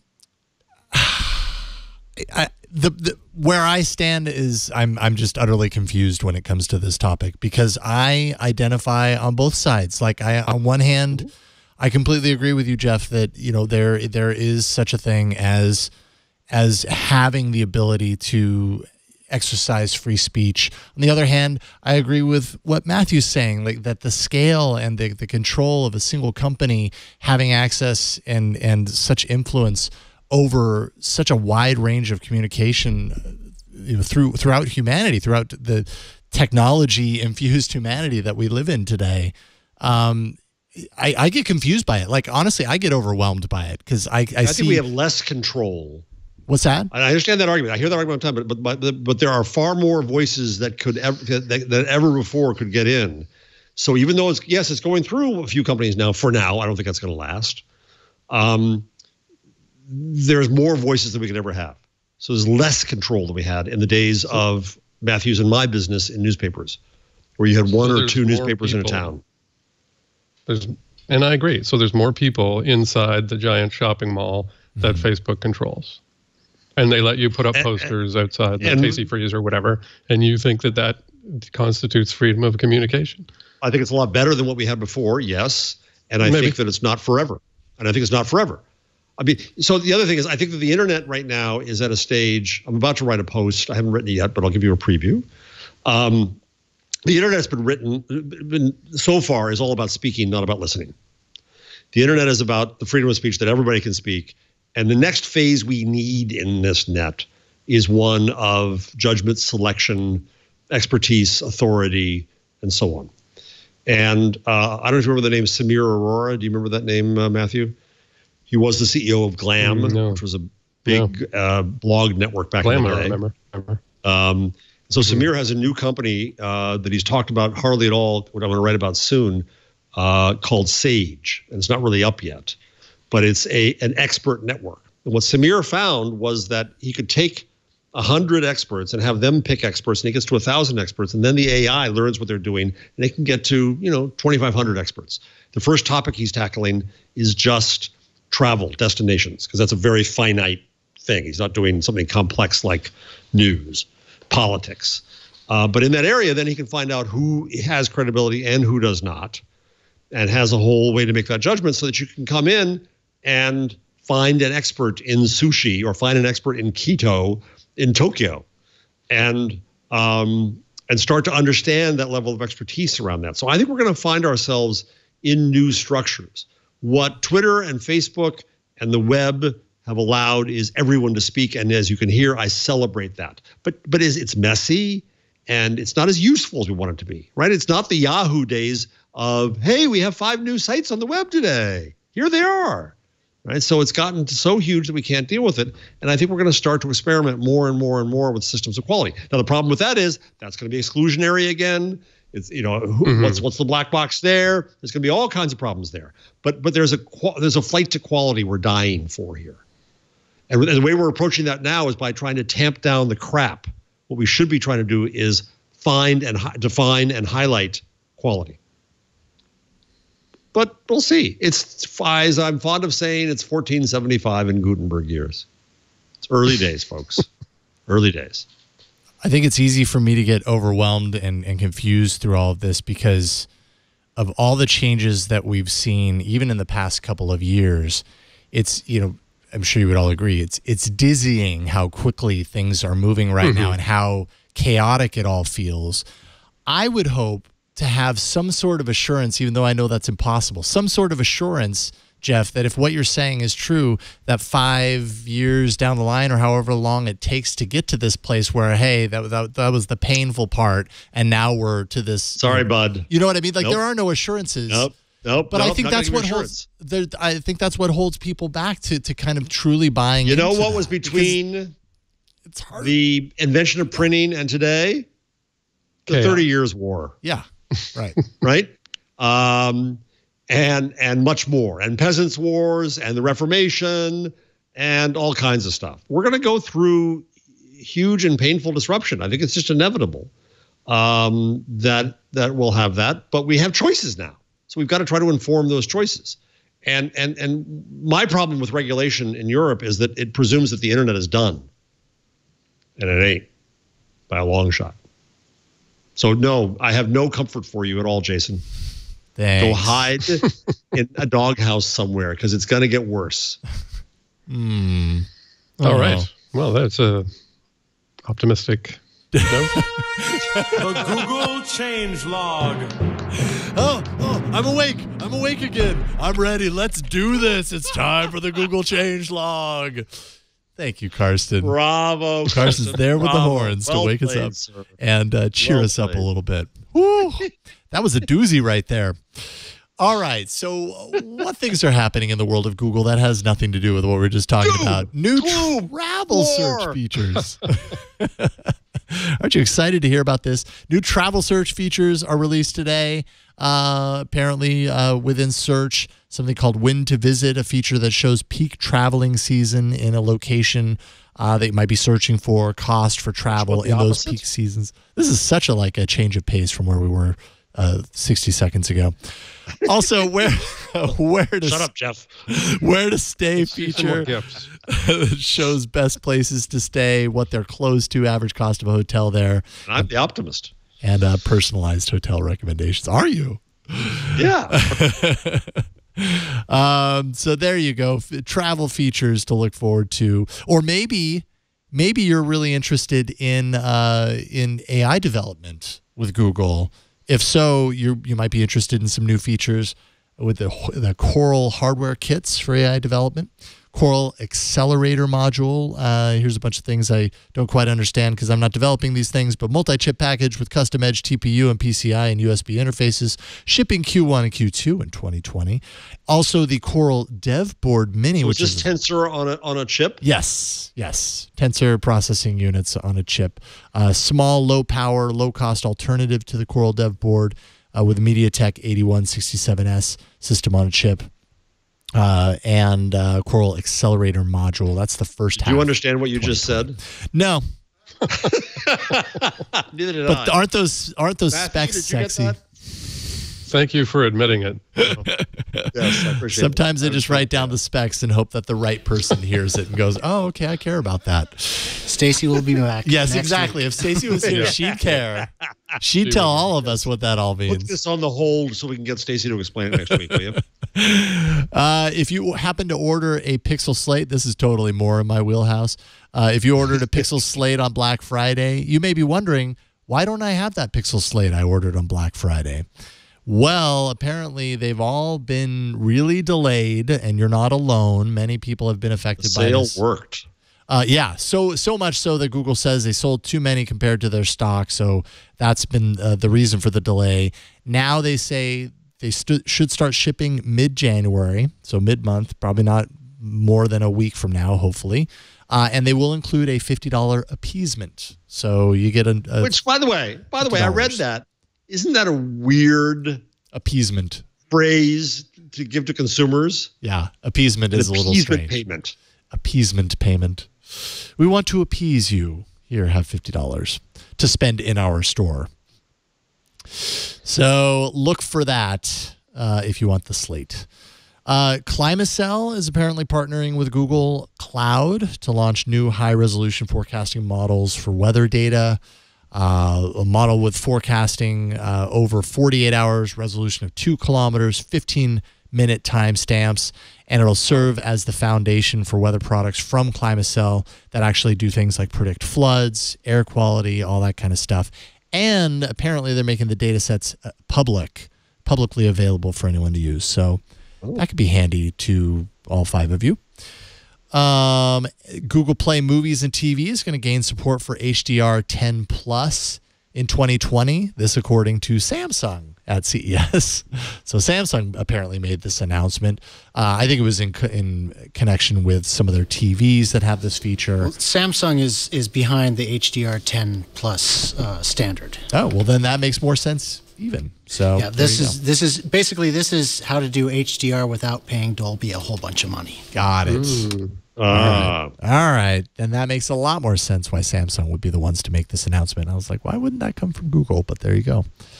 And finally, Google is testing the ability for searchers to add comments to query results that are related to TV shows. So if you go online and you do a search for The Bachelor while The Bachelor is playing, you have the ability to drop comments in real time with other people who are doing the same. So it's almost like a Twitter conversation in real time during a live event.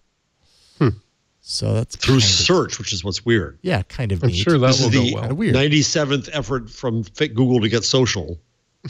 Yeah, exactly. Very disconnected. I don't know. I find that very strange. For some reason, they're doing that. One that didn't make it in there, and thank you to ScooterX for putting this in the chat room. The January security patch for Pixel devices is rolling out. If you haven't got it already, I think it started yesterday. Factory images are posted. The OTAs are live. And, so if you like security and you like updates on your Pixel, then you'll love this update. And that is the Google Changelog. And some, I heard the buttons. You did. Those buttons were loud. I heard the buttons. It sounded it's like a guitarist, and you hear the fingers moving on the fret. Totally. It's like you hear what's going on behind the artistry. Speaking of Pixel, real quick here, there was a leak. Well, a few little bits and pieces before we get into, because I know we need to move on. But the Pixel 4a, apparently some case renders have leaked on this. So if you, and I mentioned this because Carson, I know how much of a fanboy you are of the Pixel 3a. So nice. Me too. The rumor, and is that your phone right now, Jeff? Oh yeah, love it. Love Okay, it, love it. awesome. Yeah, it is a Carson, fantastic is this something we agree about? Absolutely. I bought it for my whole family this God, Christmas. I got to throw mine out now. Jesus. Don't. Not yet, at least. Don't throw it out until at least Google I/O, because then you can replace it with the 4A probably. There's not going to be an XL version, according to rumors. It's just going to be one size. Yeah, kind of a bummer. You'd get the smaller size. Because I'm a big guy. Well, big guy. Now take a look at this, and you'll see. Which one did you buy, Carson, for everybody? Did you buy the XL or you bought the dinky I one? bought the XL, yes. Oh, okay. Good. Take a look at the back, and you'll notice that the Pixel 4 signature square camera module area is still there, except that it only has one camera, which makes sense. The 3A only had one camera, of course. The 4A will still have one camera if these renders are to be believed. It's just the fingerprint sensor, and the not fingerprint sensor. The damn face thing. Yeah. But I just feel like that square module just looks a little strange. It looks a little look there. empty. Look. And a headphone, it's so nice. Headphone it's port. jack. Yeah. So, yeah. Carson, That's I something to fear look forward these are the pixels for old farts, and you're now officially an old fart. Like me. Absolutely. Absolutely. No doubt about Look, that. the 3A was a great phone. It was probably my 3As. favorite phone of last year. So, What's the price of a 3A? well, 300? Is it 300 or 400? Wow. 400, but I mean, 400, you can get it cheaper than that. You can get it in like the 200s if you get it on sale. Wow. I was seeing it pretty low for the holiday season. So, Yeah, it was $280 when I bought it for my wife and son. and I mean, so worth it. I mean, worth it arguably at $400, but incredibly worth it at $280. I'll be curious to see what they price the 4A. Hopefully they keep it at that $400 range. I think that would be important. There will also be a Samsung Unpacked event that happens. They've announced that February 11th, 11 a.m. That's where they're going to unveil or expected to unveil the Samsung Galaxy S11. Or supposedly the S11 is not going to be the name of it. It's going to be the S20. Some leakers have said that's going to happen. So because it's 2020? I guess so. Yes, I am so in favor of numbers this. like that? Is that allowed? So you can just have the 20 Galaxy, the 21 Galaxy. Oh, okay. Just So like that the would 20 be yeah. the year. It's like the 20 Buick. Yeah. Yes, exactly. Okay. Sure. I can get behind that. They might also possibly show off the next Fold. And we will be doing coverage of that. Leo and I know, are guaranteed to be on set for that. Where is it Tuesday being held? morning. In New York? Or? San Francisco, I believe. Oh. Yes. Yes, you are correct.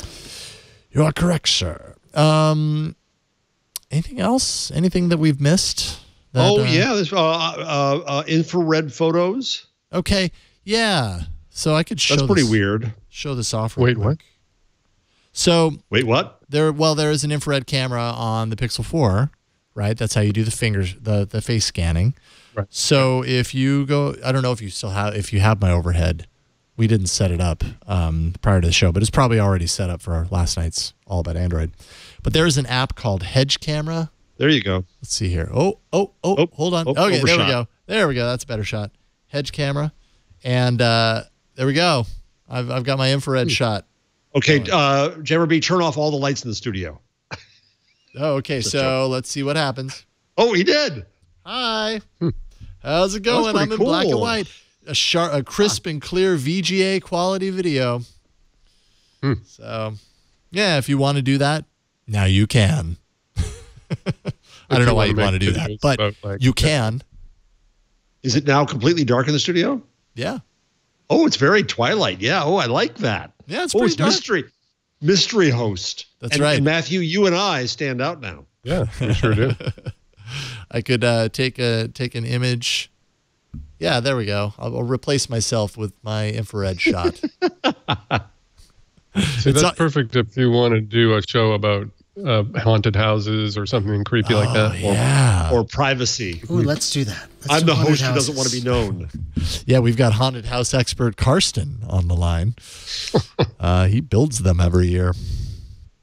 Because you like to scare people, Karsten, is that it? I like to entertain. I worked in one. No, once. you like to scare. You like to scare people. You have something else in common with Jeff Jarvis. Hey. Hey, just scares people I'm the accidentally.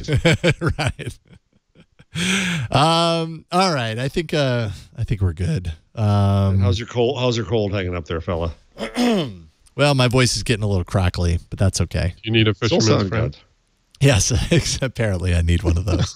Everybody needs. I learned that I needed one of those before the show today. I'd never heard of them. Fisherman's friends are very loyal. Never heard of fisherman's friends. I don't know why fishermen need them specifically, though. Yeah. Like, do they? Anyway. And if I'm not really a fisherman, that's so another I don't know if I'm allowed. Well, there is one more California story. Okay. Well, I guess California and West Coast, not an East Coast story. And I never fully understood the phenomenon of this, and I think it's because I wasn't there, 20 years ago. But Fry's. Mm-hmm. Big deal. Question is Fry's in trouble? They lost their Palo Alto lease. People are saying that the shelves are empty. Fry's is saying, no. It's just because we changed our whole model to a consignment model. But that works so well. Yeah, exactly. And Fry's was worshipped, and I started going when I was going to California in the tech days. I kind of understood it. If you were going to go in and make a board and get some resistors and capacitors and things, you could do it there. And I thought, I love this place, but I could never get. Once I was inside, I just kind of said, "Is there a there?" Fry's was so wonderful. Okay, so rhapsodize about Fry's for a minute. Yes. Okay, everyone's been to Radio Shack. Everyone knows Radio Shack. Imagine Radio Shack, but like the size of a Walmart.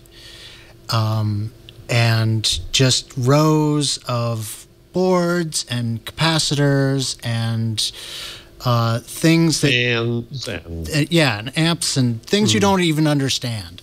And just being able to walk through and smell the electronics is just such a nice thing.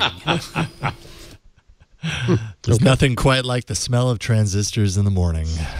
Lyrical, almost. Was it a good place to buy a laptop? I don't know. No, it's not a place for buying finished products. They sell them. It's a place if you want to build a computer. It was a place to buy the parts to build that computer. And in the day in Silicon Valley, if you were really cool and hip, right, that had some cred. Now,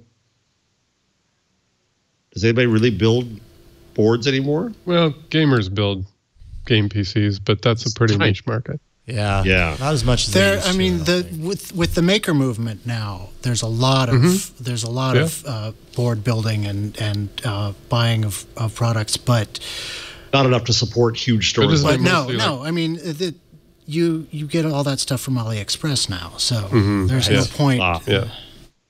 Right. I've never set foot in a Fry's before. You haven't? No, I've lived out probably here. Won't. Yeah, it sounds like it. I mean, I've lived out here since '98, but I've never walked into a Fry's. Moving to a consignment model is not a good sign. Let's put it that way. Yeah. In the video I saw, it makes those shelves look pretty empty, pretty sparse. So pour one out for the Fry's. And they had an odd cowboy motif as well. Oh, really? It made no sense. Well, there are... here, let me find the one in Burbank. This one, yes. Oh, the Fry's. Nice. There are a bunch of Fry's that had weird art installation fronts.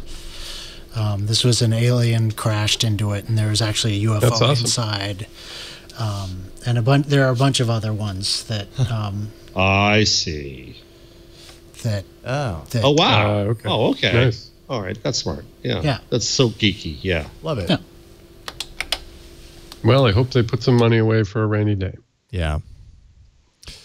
Yes, indeed. All right, let's do some picks and numbers and stuffs and things and all that kind of stuff. Starting with you, Jeff. What you got for your number? I think it's old news that Google's going to end the double Dutch Irish sandwich, so I won't do that one. Twitter has a new portal for academic researchers, which I'll just mention. But the thing that kind of scared me as somebody who works at a university is that Americans rank a Google internship over a Harvard degree. Really? 60% would recommend the Google internship over 40% for a Harvard degree. Now, the question I had about this story is this the good Forbes or the bad Forbes? That's exactly what I was going to ask. Exactly. It's a contributor at Forbes, so who knows? And it's a survey that he led at Kaplan. Now, Kaplan, a sizable Kaplan company. is pretty good. Based on a survey of 2,000 adults conducted in December by Quest. So that sounds okay. It depends on how you ask the question. There are very few believers in the work readiness of college graduates. Only 13% of adults and 11% of C-level executives and 6% of college and university trustees strongly agree with the statements about the work readiness of graduates. That's scary in a couple ways. One, just people won't go to college. But two, the reason we're in this mess is because people aren't educated. And the more cooties that education gets, the worse off it's going to be. That's the downward spiral we're on, as we're losing the Enlightenment. So that's my cheery, optimistic number of the week. Well, I am uncheered. Yeah, I probably shouldn't say this, but it reminds me of how Ivanka Trump was on the stage at CES and made the comment that college is overrated. She did? She mentioned that. So. I will say I have talked to lots of well-educated people with professional backgrounds who voted for Trump and believe all sorts of ridiculous things. So I don't think education is a cure. Yeah. Oh, well, that's the point. What stuff you got, Matthew? What's in your stuff column? Let's see. What do I have? I did notice Twitter announced something they're changing. They say they're going to add some changes to the way you can sort of restrict participants in a conversation. So when you create a tweet, you'll be able to select whether you want it to go to everyone, whether you want everyone to be able to reply, whether you want only the people you mentioned in the tweet to be able to reply, or whether you actually don't want anybody to reply. And it's just a statement that you're posting. So that'll be interesting to see if they actually do it. What do you think of that? My fear about that, Matthew, is that if I say something stupid, that happens once in a decade, and the decade's not over yet, and you want to correct me, and I'm not there to call you out, right? What happens? Yeah. So that is a problem. And I actually saw a comment from someone that said they're going to miss the ratio on tweets. So if you see tweets that have way more replies than likes or retweets, that's getting ratioed. And that is a horrible tweet and that most people disagree. It's like an instantaneous sort of, market test of that idea. And that is an interesting feature in a way, although I don't think Twitter did that deliberately. So you won't get that, and Twitter you may get lots more tweets no, they didn't do anything deliberately. But I don't know. It's going to be interesting. I think it will help people who routinely get trolled and attacked all the time in their mentions. So that will. Like most things, it's probably got lots of great features for people who need it, and it's probably going to have downsides as well. Yeah. Unintended consequences too. Yeah, global. Is that up now, Matthew? Is that now current, or they're still? No, they said it's coming, and as a number of people pointed out, Twitter often says things are coming, and then they don't come. So it's still vaporware at this point, I think. Yeah. Got it. They say they're running experiments right now, but that they would launch it later this year. I did want to mention one other thing, if I could. Yeah. We don't really have time to go into it, I don't think, but I've been discussing on CGR has a discussion platform called Galley that I'm involved with, and where we do interviews with experts about various topics. And this week, the topic is YouTube and disinformation, and specifically radicalization. So there's been a bunch of attention on the kind of rabbit hole effect where YouTube's recommendation algorithm pushes people towards more and more radical viewpoints or conspiracy theories or whatever.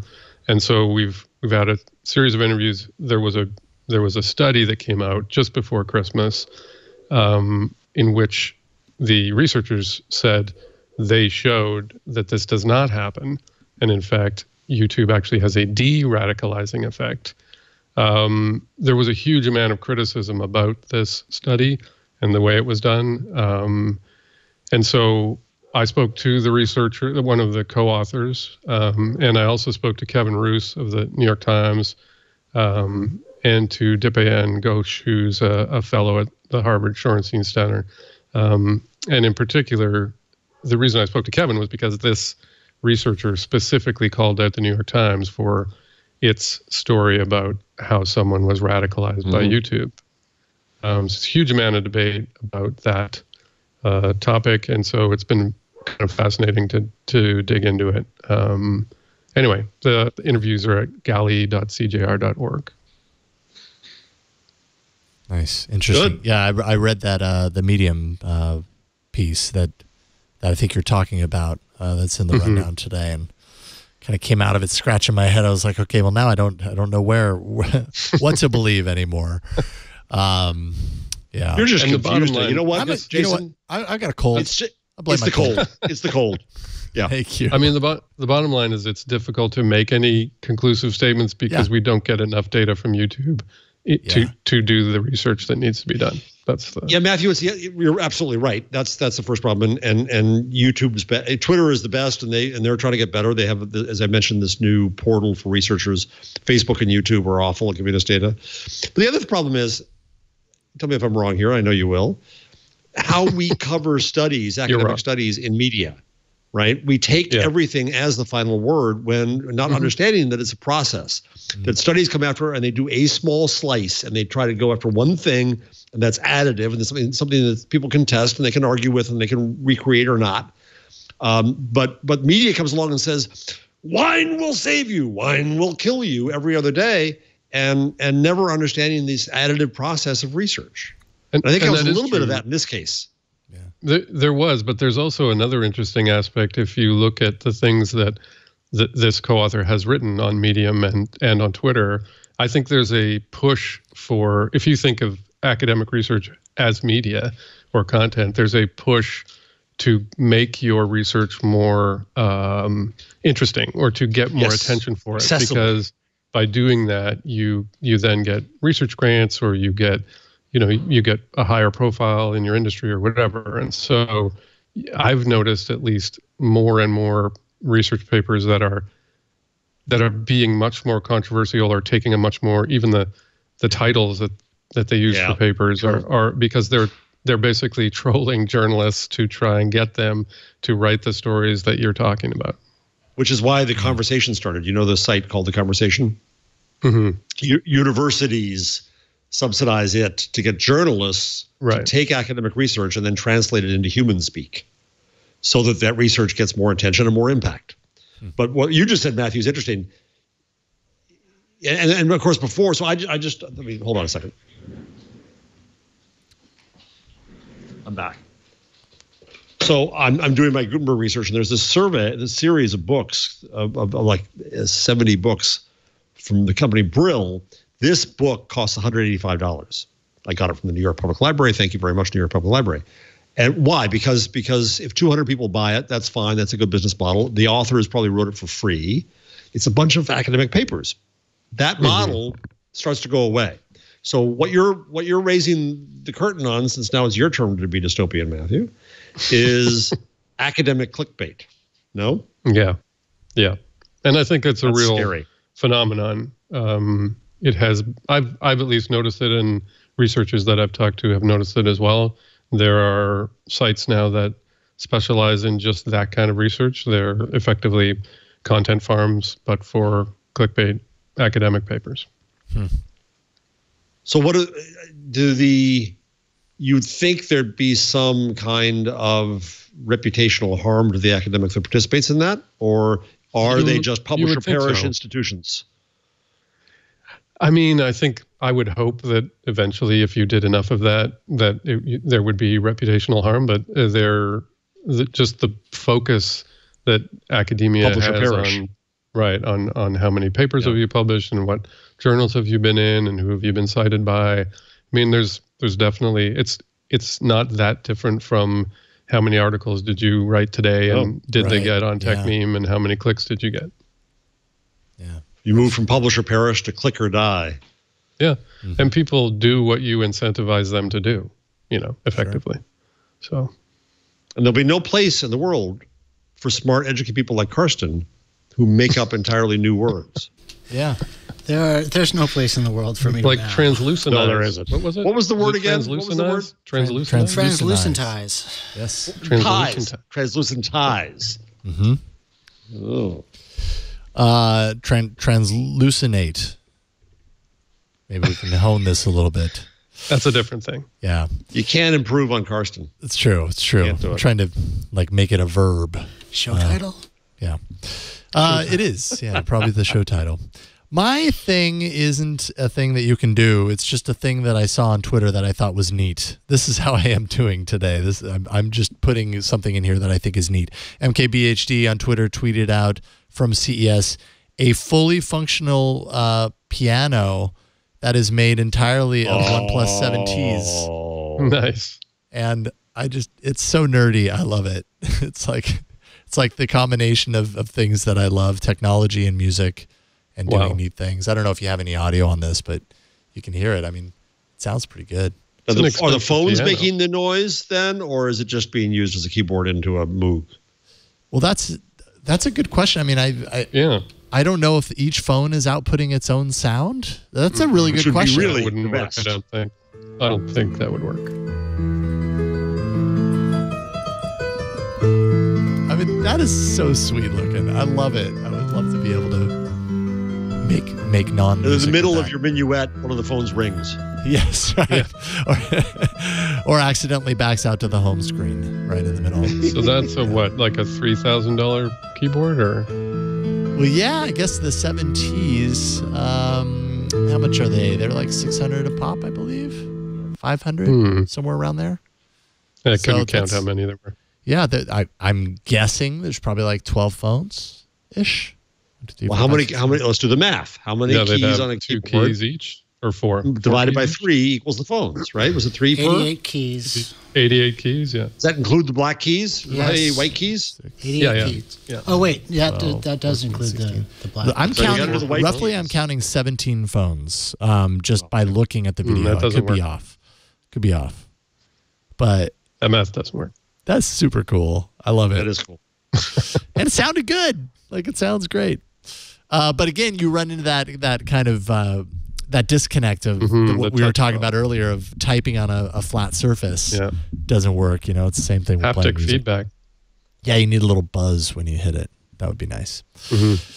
All right, let's stop this madness now. Jason, you're going to the store. What are you going to buy? NyQuil, and I'm going to go to sleep. No. 17 OnePlus Ts. Fisherman friends. Fisherman's friend. Fisherman's You're going to friend. walk in and say, "Do you have a fisherman's friend?" Be like, huh?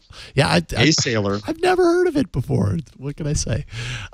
This was a lot of fun, terrible. And it was enjoyable being in the middle of the tennis match in the middle of the show. So thank you for allowing me to be. We haven't done that in a long time, right, Matthew? We used to do that a lot more. We haven't done that in a while. So this was a nice, gentle one, I thought. Okay, I will pull back the curtain just a slight bit and let you know that during that back and forth, I got a message from my wife that said, "Hey, I can't find the keys for the Sequoia. I need to pick up the girls. Where are they?" And I had that panic moment of like, oh no, did I bring the keys and she has no way to go pick up our kids? And so you guys were battling.